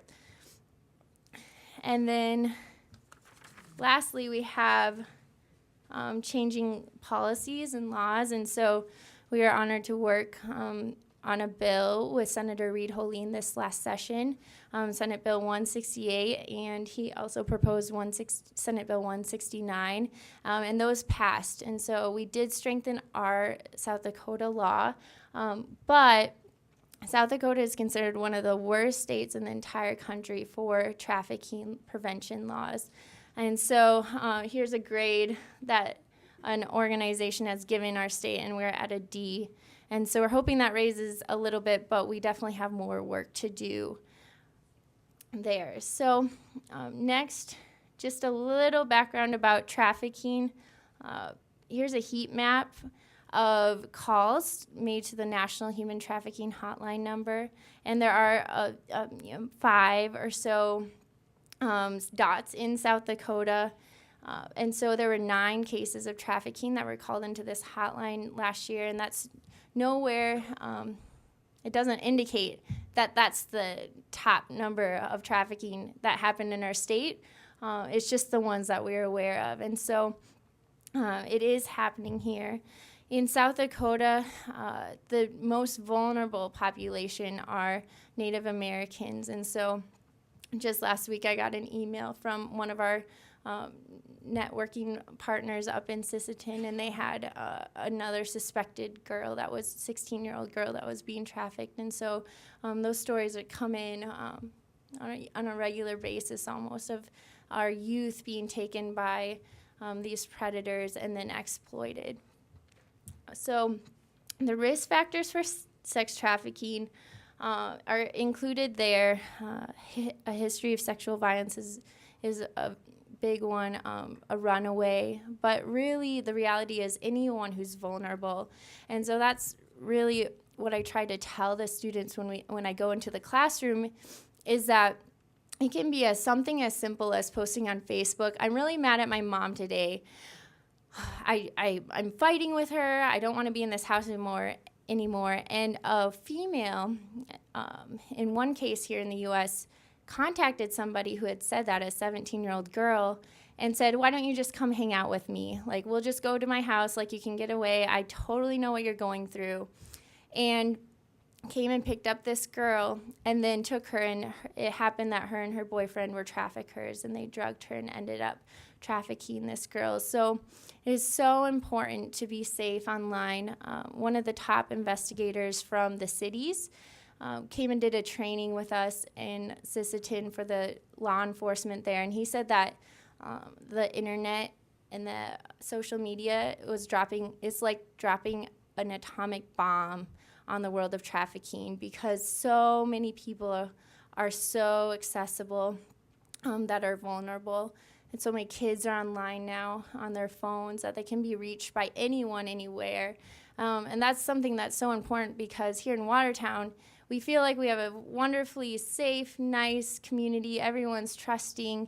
And yet that the internet breaks down all geographical barriers for our kids. And so I'm very big on making sure that they're safe online. And so these traffickers, when they recruit, they go for the vulnerable children. So they will go where they congregate, malls, schools, but also online. And they look for someone who, like that girl, is kind of feeling low. Their self-esteem isn't up, they're angry, their life situation isn't ideal, and they'll start targeting them. And they don't go and instantly kidnap them. Typically, they'll take months, and it's called grooming, and they'll have their victim gain trust in them over time. And then once they gain that trust, and usually it ends up being a romantic relationship where an older boyfriend will come and try to gain the trust of, a 12, 13, 14-year-old. Then they'll say, I'm really down and out today. I can't pay my car bill. Can you go do this for me once? And then the next night it'll be, I need more money, baby. Let's go do this again. And we're doing it for us as a couple. And so many victims of sex trafficking don't even realize that they're being trafficked. And so, but that doesn't mean that drugs, violence aren't involved. A drug dealer could traffic someone who is indebted to them, like if they have a meth debt. And then what are the signs of trafficking? If there's bruises, physical trauma, there's somebody who is not appropriately dressed for the weather, very sexualized clothing, an older boyfriend or girlfriend who's controlling. But really, it could be many different things. It could show up in many different ways. And then that's where this National Human Trafficking Hotline comes in, where there's one center in the U.S. that takes all these calls, like from that heat map, and you can call in if you suspect anything. And it's so important because we all drive down the interstate, we all travel places. And so one really encouraging story is a trucker saw a couple girls next to a green exit sign on the interstate, and he called this number, and they did end up being trafficked. And he not only saved them, but like 13 other girls with that similar call. So I'm honored to be here. I'm so thankful that we have a community that's ready to respond and to really make sure that we prevent this from happening before it even starts gaining hold in our community. So any questions? Well, thanks, Jen. This is very good information for us, and it's something that you don't really think about. You mentioned a small town. We always thought, well, you know, it just can't happen here, but I realize what you're saying. Is there any questions that you guys might have for No, John? other than the fact is, unfortunately, you had to be here to tell us about it, because it is true and it's real. We're not immune to it being where we live, but I'm glad there's organizations such as yours to get the ball rolling and try to nip this in the bud, so, thank you. I just, first of all, thank you. Is South Dakota get a bad grade because of the interstate traffic? Is that what causes that, or is there something else? We get a bad grade in terms of our laws protecting against trafficking, because we don't have the right laws in place to protect the victims, but we also are very low on the totem pole of preventing the demand, because trafficking only exists when there's demand. And so if we don't address that and recognize that, then and have a higher penalty for people who are buying sex from minors, who are enslaved, that's where that comes from. And then we do have a problem with trafficking because they're seeing gang members come and organized crime come into our state because everyone is so trusting. And then we have I-29 and I-90, and so those are, you know, sometimes known as drug routes. They're also known as trafficking routes of other human beings. So, and then with our two big events, where lots of men come into our state, and then with our vulnerable population of the Native Americans and the reservations. Jenna, how long does your grant run? So our grant is a grant where we apply year by year. We have just applied for our second year, and it can be a total of 5 years. But by the end of that 5 years, we're hoping to be fully self-sustainable. Jenna gave this presentation at Rotary a few weeks ago, and very powerful. And thank you for showing up tonight, Jenna. Yeah, thank you. Thank you Jenna, so much, Jenna. what was the trigger that the police in Watertown happened to pick up on, that they were able to save this girl? Why That's a good question. So I don't know how much I can share. I don't know too much about it, but it was an older guy traveling with a young girl, and I think right away that should spark some just like questions of why are you two alone traveling?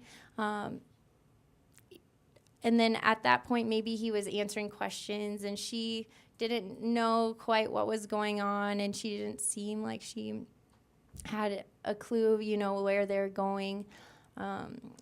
And he was traveling to deliver her to the person who had negotiated to buy her. So I think thought she was on a joyride.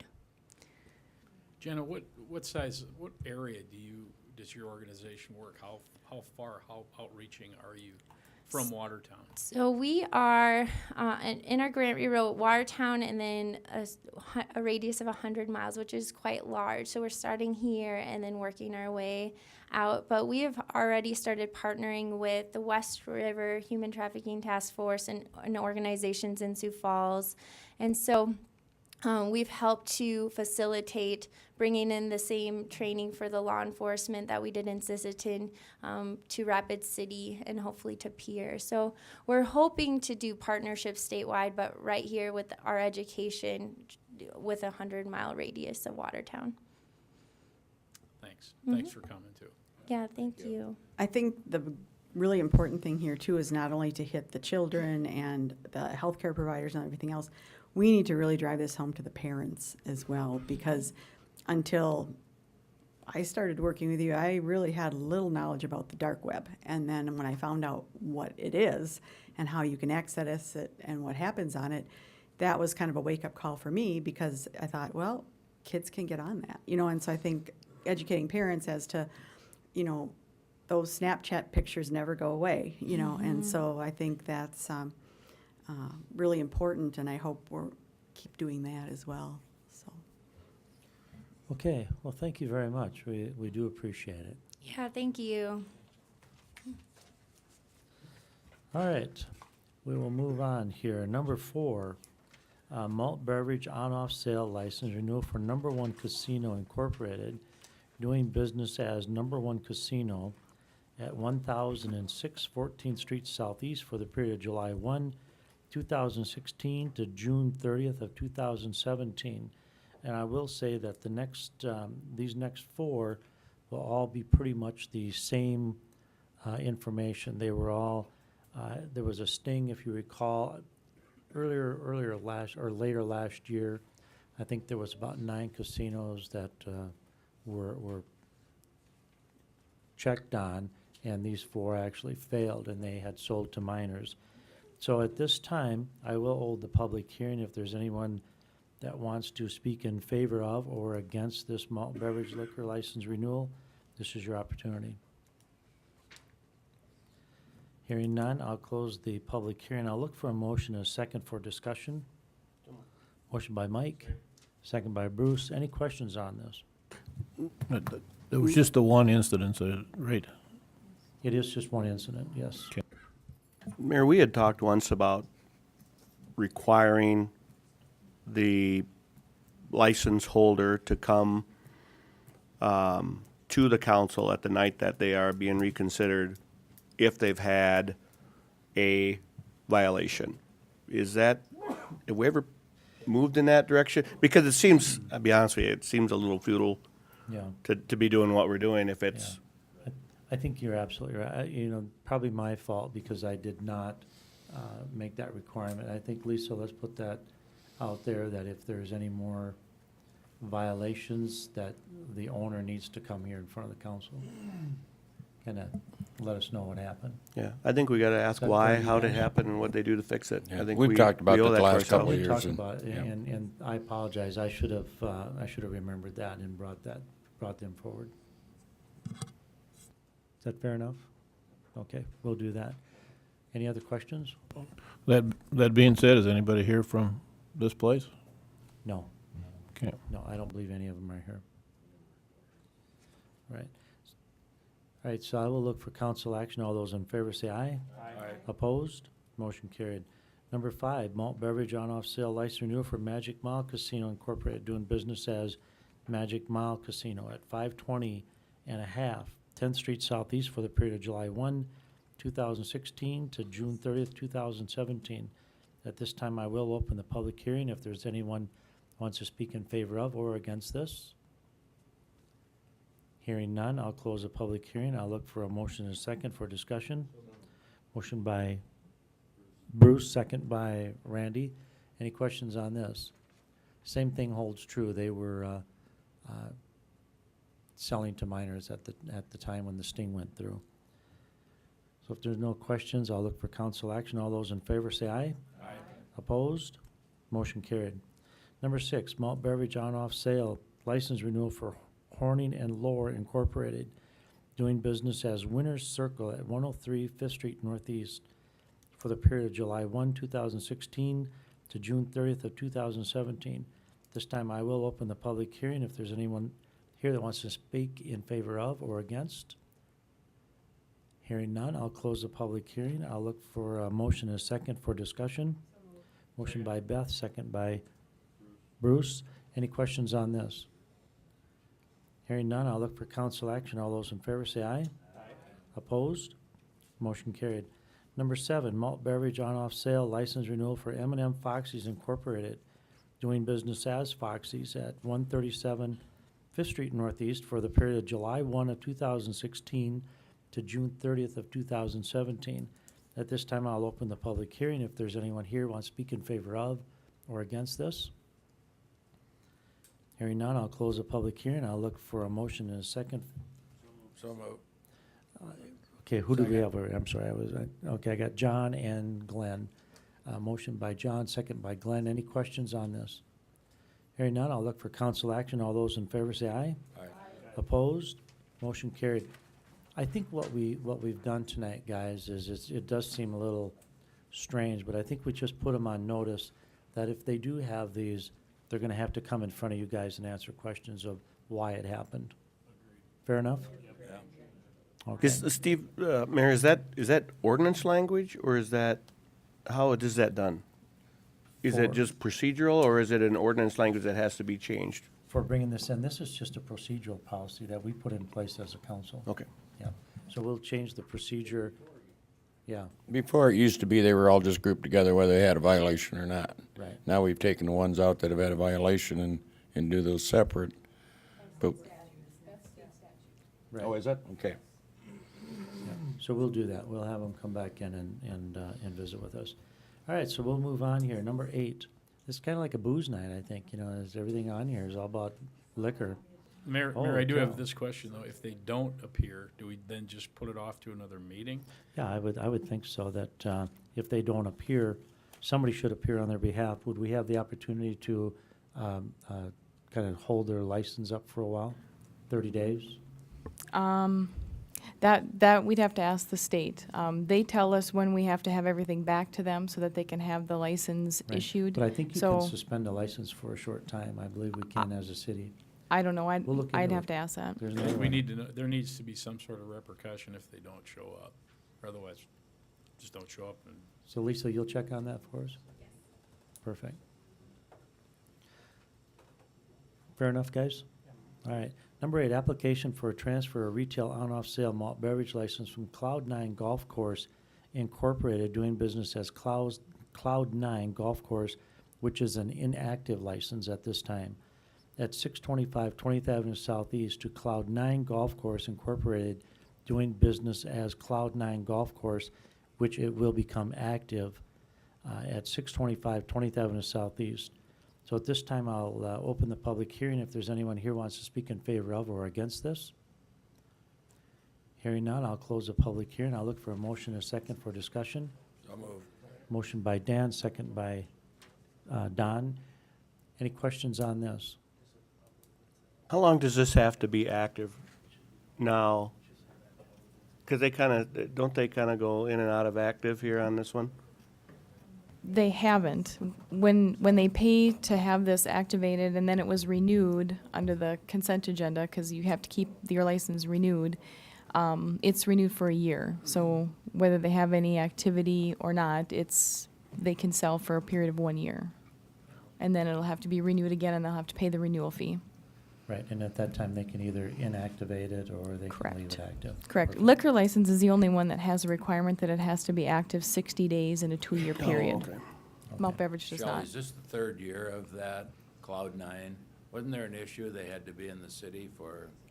In order to before they could transfer activate it somewhere else, it had a 3-year period from the time it was annexed in, and I'd have to look at the annexation date to know if the 3 years has been up. I thought there was something about that. But if they're staying at the same site, then I suppose. That's what Right. their application implies. Yep. Yep. And this is just malt beverage license, right? Well, it's on-off sale malt beverage, Yeah. yes. Yep. Do I have a motion, a second on the floor? Okay, any other questions? Hearing none, I'll look for council action. All those in favor say aye. Aye. Opposed? Motion carried. Number 9, application for a transfer of ownership of a retail on-sale liquor license from Stoltenberg Entertainment Incorporated, doing business as Sparky's at 19 North Broadway, to S&L Entertainment Incorporated, doing business at Sparky's at the same location. At this time, I will open the public hearing if there's anyone who wants to speak in favor of or against this. Perfect. Come on up. How do I do this? It's my Yep, first just, time. yep, just state your name and age, how many kids you got. You want my blood type too? Just- You can have my student loan debt. If you want my social security number, you get my student loan debt too. Okay. I'm Matt Roby. I'm an attorney here in town. I'm representing S&L Entertainment. The only thing I want to say is that it's actually not an incorporation. It's a limited liability company. I want to make sure that's on the public record. It's S&L Entertainment LLC. That's all I wanted to say. And you can change that over on your end over there. Perfect. Thank you, Matt. Okay, so if there's nobody else who wants to speak in favor of or against this, I will close the public hearing. I'll look for a motion and a second for, I'm sorry, I have that, do I not? I'll look for council action. All those in favor? Do I or do I not? Okay, well, let's get a motion and a second on this. Second. John and Randy. Any questions? Hearing none, you surprised me with that public hearing. Nobody ever talks in public hearing, you know. Threw me off, yeah. Quit doing that, okay? So I'll look for council action. All those in favor say aye. Aye. Opposed? Motion carried. Number 10, application for a transfer of ownership of a retail on-off sale malt beverage license from, that's one we just did, isn't it? Oh, there's a new one here. Okay, that's the on-off sale malt beverage license from Stoltenberg Entertainment Incorporated, doing business at Sparky's at 19 South Broadway, to SNL Entertainment LLC, doing business at Sparky's at the same location. At this time, I'll open the public hearing if there's anyone wants to speak in favor of or against this. I'd make the same note Okay, on this one. same note, LLC. I will at this time, if there's nobody else, I'll close the public hearing. I'll look for a motion and a second for council action.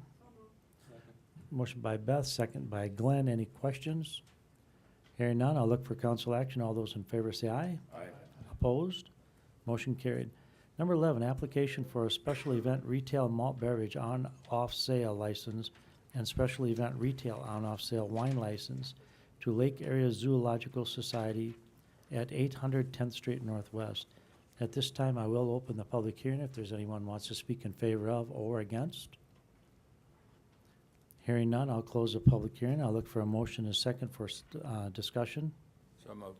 Motion by Dan, second by Mike. Any questions? Hearing none, I'll look for council action. All those in favor say aye. Opposed? Motion carried. Number 12, first reading of ordinance number 1606, amending zoning district boundaries by zoning property south of the Big Sioux River and north of 20th Avenue South from A1 Agriculture District to I2 Heavy Industrial District. Hey, did you want to come up here and tell us who you are and Taekwondo or what is it? Huh? Yeah, show us some moves out here. I don't. Oh, okay. Yeah, very good. So Shane, you want to fill us in on this, what's going on? How come the engineers always get the sobering part of the I know. council? So you're the bad guy. Yeah. Yeah. Well, this project, or this ordinance is related to the Glacial Lakes Energy proposed project to do the multiple track rail improvements down south of 212 along what is now the vacated portion of Broadway. So with that, I mean, this is a first reading. This is basically indicating that they want to change the zoning. Right. Did you have any pictures on that, you guys? There is a picture. Okay, that'll give everybody a clue as to which one you're talking about. How come the piece in the middle is it? That's the piece that you're talking about. Yeah, that's what we're talking about. Okay, It'll be I thought the legend said the Hatton front. the purple hatching or whatever, and that doesn't look like that was it. But. It will match the other hatching around the boundary of the property. Okay. I can't see the screen, so I can't point to it, but Yeah. I think we got it. I think we got it. the Hanton farm It's the Hatton is farm there. not hatched, and it will be hatched going forward. Sounds good. Perfect. Has that been annexed into the city yet? Yes. Okay. All right, number 13. First reading of ordinance number 1607, amending the zoning district boundaries by zoning certain real described property to I2 Heavy Industrial District. There again, Shane, that's yours. Okay, so this is where you zone that to I-1, so. There you go. We all got purple there now. We're good. Yep. So. All right, we'll move on. Any old business that anybody wants to discuss? I have one small piece that I'd like to let you know about. The storm shelter, it sounds like we're getting our approval for the grant for the storm shelter, but there's been questions that have been raised by the folks at the soccer field. And I just wanted them to understand that even though we have the storm shelter coming through as a grant, it's not set in stone exactly where it's going to be at yet. So if we want to move it into the east side of the parking lot or any place, we'll look at that as a council and make a decision where the best place is for that tornado storm shelter, if you're all on board with that. Mayor, what's the capacity of that thing again? Do you recall? 40 40. people, I believe. Isn't it 40 people, or, I don't remember. I don't think we have any firemen here, do we? It's pretty good size. You know, I don't have those right in front of me here. I don't recall. Just about every bit of it, yeah. Very, very little do we have to do. So I'm sorry, maybe it's only 40 in the bathroom, I don't know.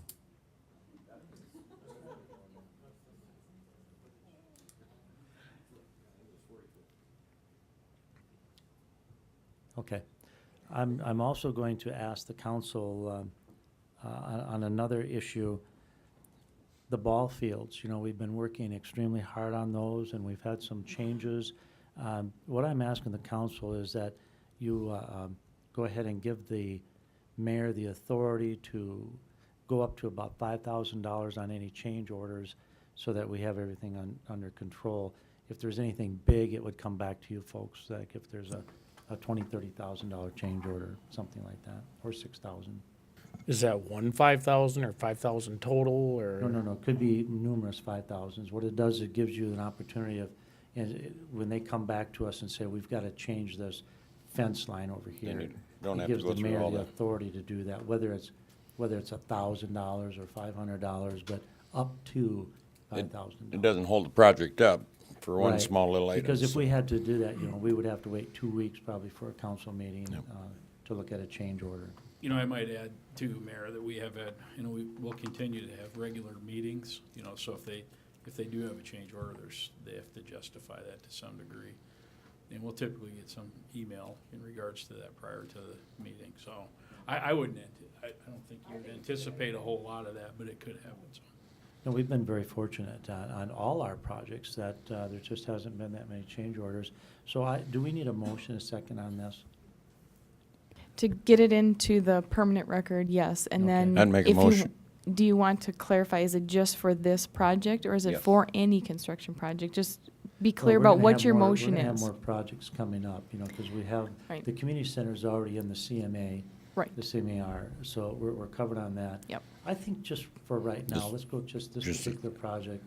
Okay. And then when another one starts up, we can get going. I'd make a motion to authorize the mayor to go up to $5,000 for change orders on the new softball field. Okay, so I have a motion by Randy and second by Beth. Any other questions? Hearing none, I'll look for council action. All those in favor say aye. Opposed? Motion carried. Is there any new business you folks need to talk about? Mayor, I had 3 items on old business. What? If we talked about this morning. He's just trying to get in a hurry.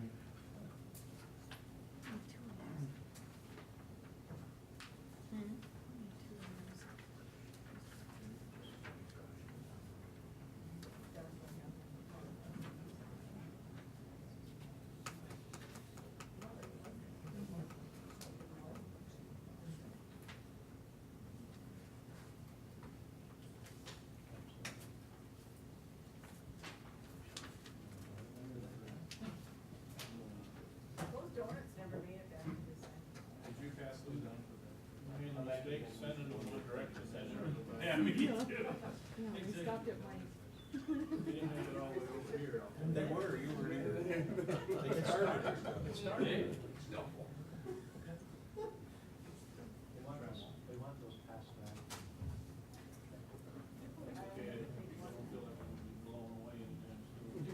Are we still on TV? Okay.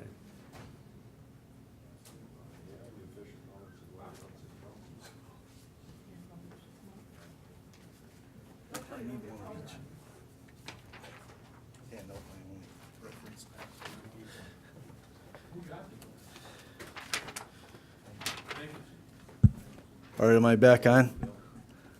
Sorry for the delay. I would have handed those out in between meetings, but there really wasn't much time.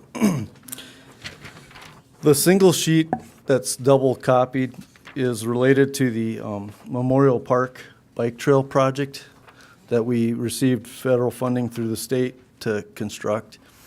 And it's some required documents that basically solidify, the one side is a right-of-way certificate saying that we've acquired or have all of the locations to put the bike trail on, and we actually established an easement between the county and the city, establishing the trail through the park, and also identifying the portions of the trail that are within city right-of-way.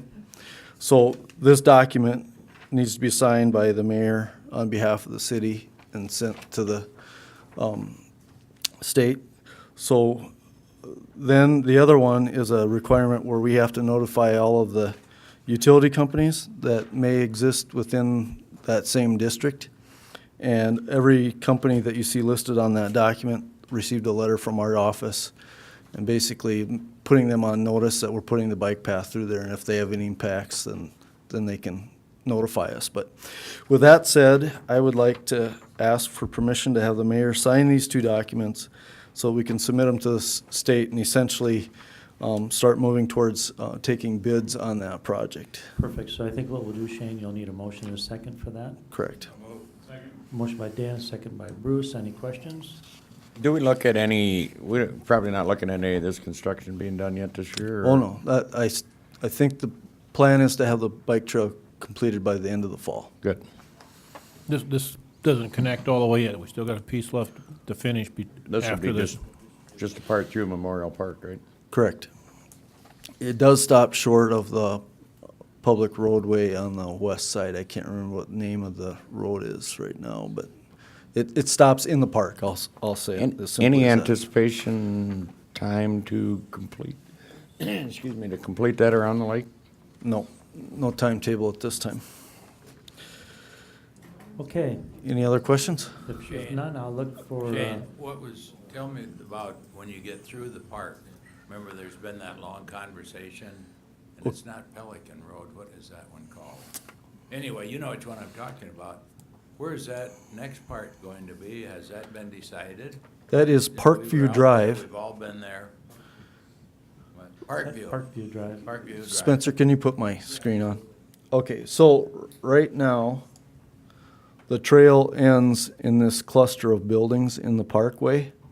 And it's kind of a convenient place to end right now because it's near all these shelters and this other, I can't remember what building that is, but ultimately we'll have to find a route that comes out of the park and either crosses back over into public right-of-way here or find a route around to it from the south. So that's the challenge that the community has going forward with the bike route yeah, in and that some of area. the thought process has been to actually just paint the trail across that road so we aren't taking up Yep. their yard and things like that. That is an alternative.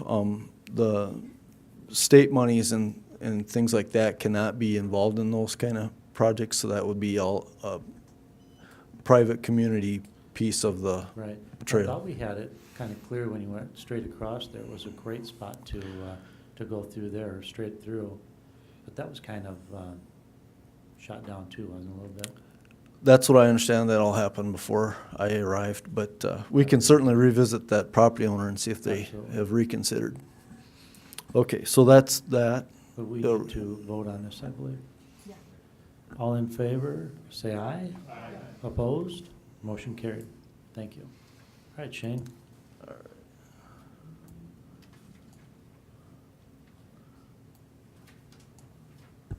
I'm going to switch ends of town on you.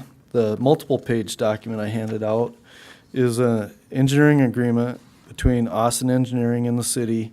And the agreement is to improve the intersection of 26th Street up to what is now being constructed as 8th Avenue Southeast. So this section of road and the connection to 212 would be designed within this agreement. So with that, the document, just to summarize it, has a total maximum fee of $32,900 for the engineering services to design that project.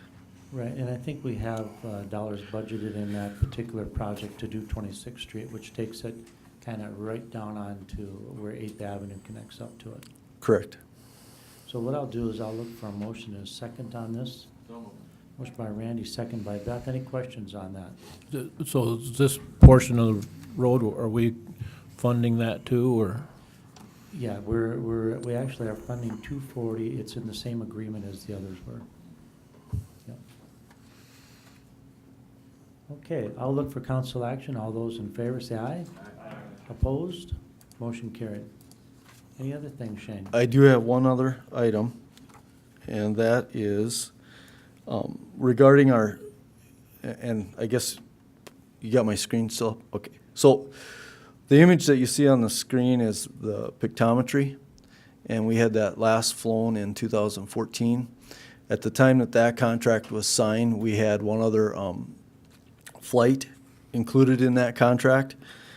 Typically, that schedule for that flight is spring of 2017. So we would like to, as a staff, make sure that we budget for and get that scheduled, and that time to schedule that is very soon, like in the next month or so that we're on a schedule for a spring flight.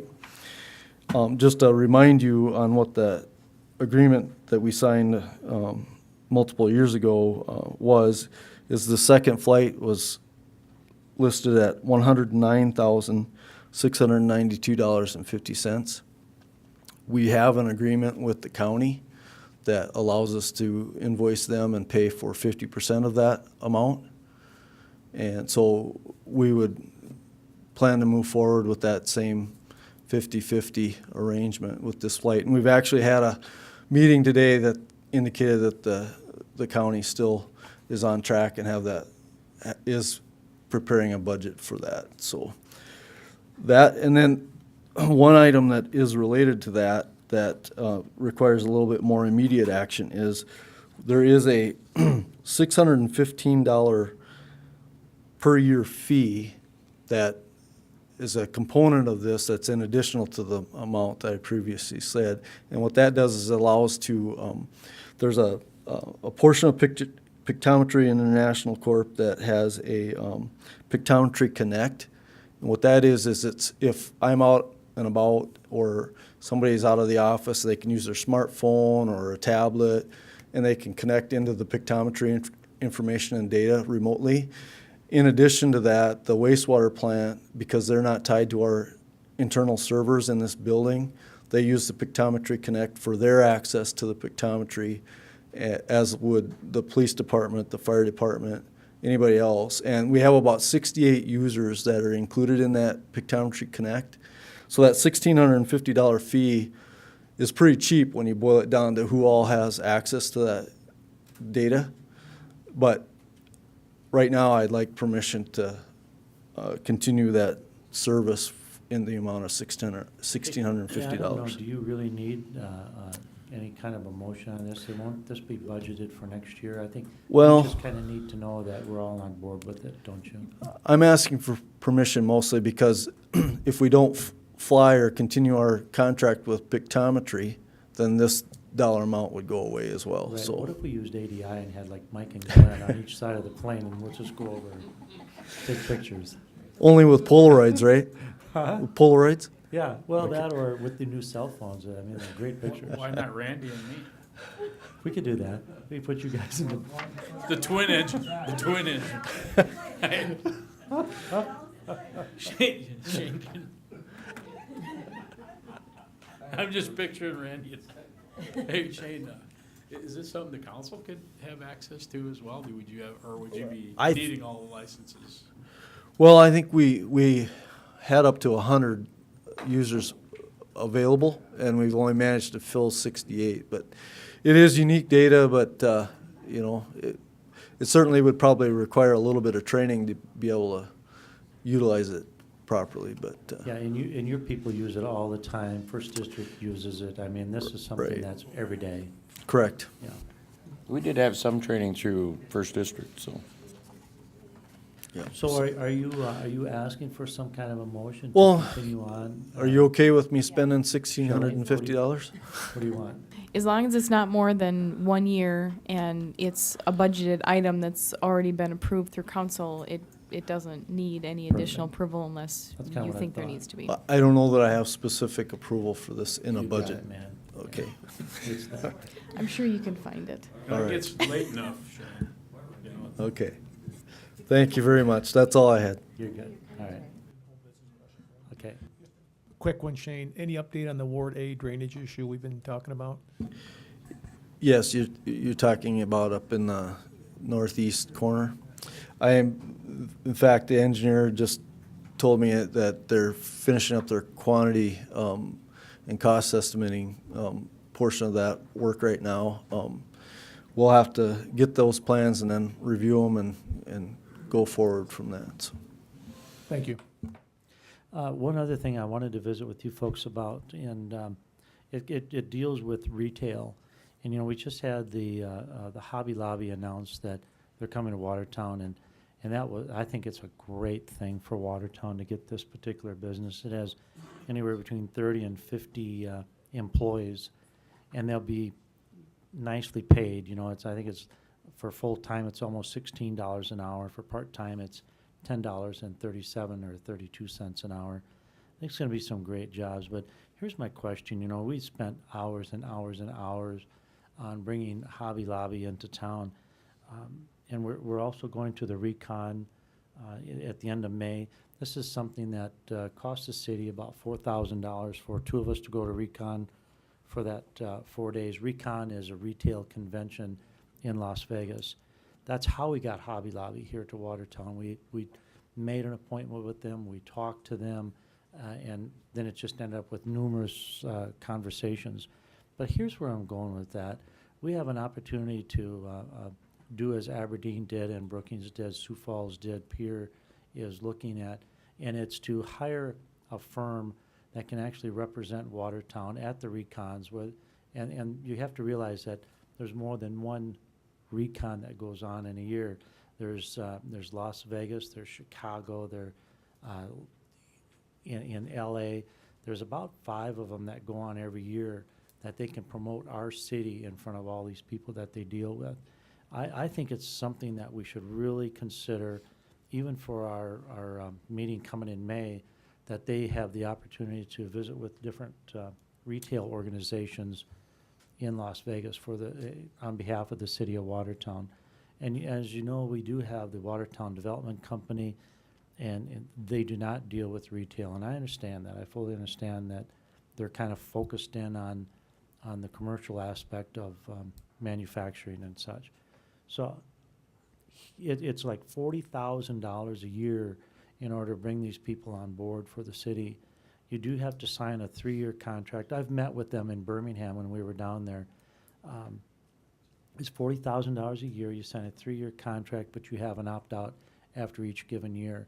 They will, I've already had numerous meetings with them and meetings with retail outlets that they're talking to, that we've been in conversation with for the city, and they're doing this without any kind of a contract. So what's your thoughts on that? I'd like to really just kind of throw it out there and let you guys, let me know what you think. I have a question, Mayor, and that is, have you talked to anyone else that's employed these folks to do that and, you know, found out what their results were?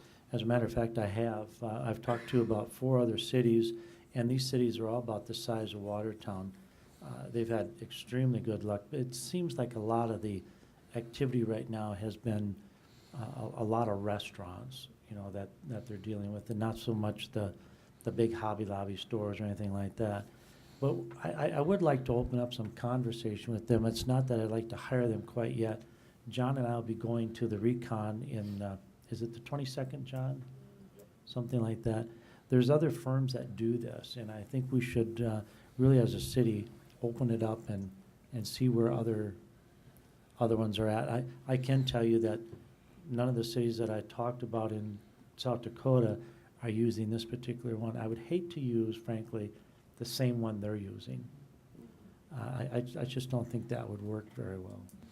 Mayor, what type of return on investment are they selling you on? When you talk to them, what do they give you and say, here's what to expect for a return on investment? Yeah, what they expect is that they will actually have interviews for us as a city of 8 different companies or retail outlets every given year, which is quite a few. And it doesn't take a lot of a retail store to come in to generate $40,000 for the city. Now, Steve, you said that, my understanding, what you said was that a lot of it is restaurants. Is that right? That's kind of what we've been being shown. There's one little sporting goods store that they're talking about and some other things. Because I think there's sort of a restriction when we get into the liquor license issue for a lot of those places. There is. And maybe someday we need to look at that and just say, is there something, I don't want to get into that right now. We can talk about that. I know you said that the industrial development isn't really into that kind, but are they interested in being involved in it, though, as part of the No. money?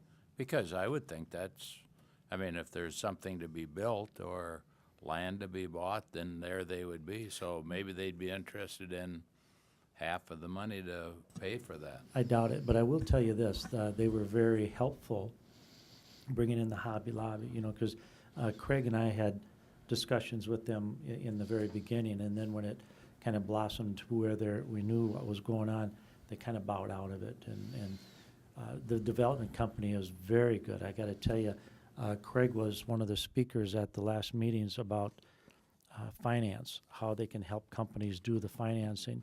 And that wasn't needed at this particular item. So they kind of bowed out, and we just took it on our own. Mayor, I know the chamber has been heavily involved in the recon conventions in the past. Have you bounced this idea off Megan or off that organization? I have, and they absolutely are in agreement. And I don't believe they're going to go to the recon this next year. Yeah. If we did this, would that mean then we wouldn't have Watertown representation going to these recons in the future?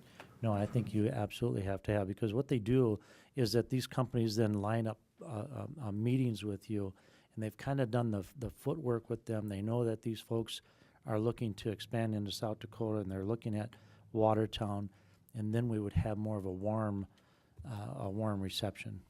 It really makes it more We would be efficient.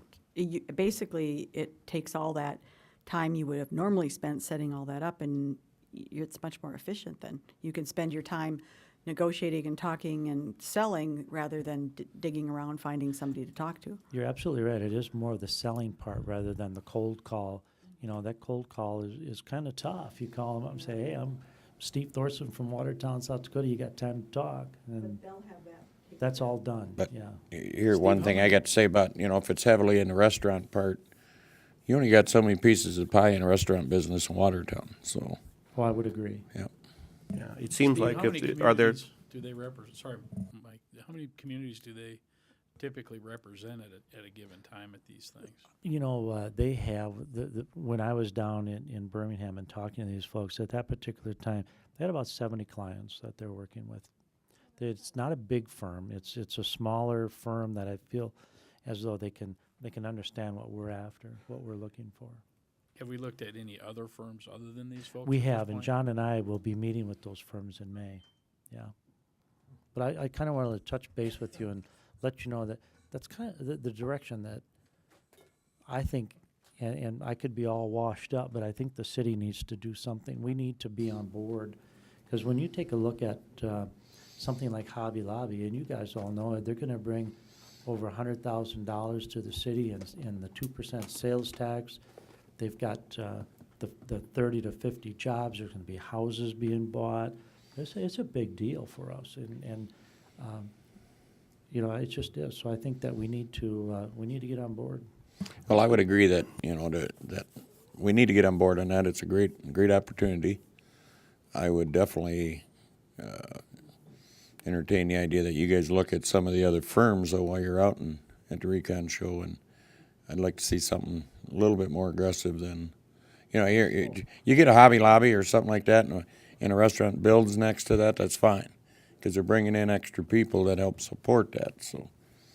And if I may, I can just let you know that my analogy of Hobby Lobby is that you look at that area as a lake, And Hobby Lobby, this is a fishing tournament. Hobby Lobby, we got the boat in the water. Now we're going to be out there catching some of these money fish. We're going to get those people. There are at least 6 or 7 retail and other things that are looking at that area right now.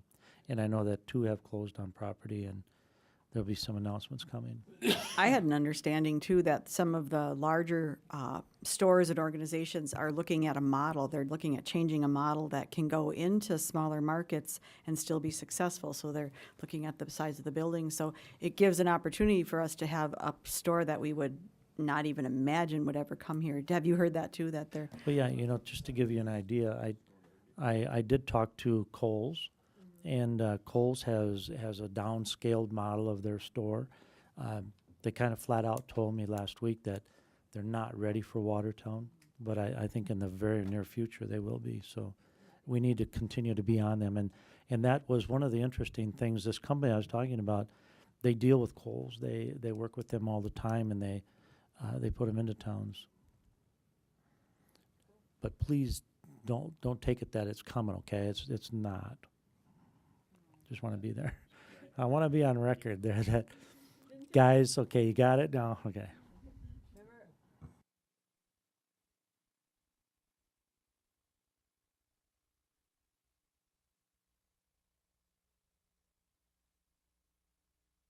It was the worst kept secret in town.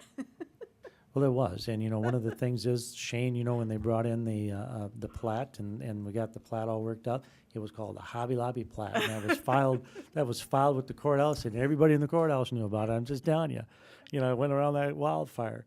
So things aren't very well kept, but it's kind of the way it is. Yeah. Anything else, you guys? But I do want to let you know, John and I are going to be talking to these companies down there. It'll be a lot of those. We also have some appointments set up with retail outlets. I don't believe we have any restaurants lined up that we're going to talk to at this time. So, anything else? Any liaison member reports? Any need to go into executive session?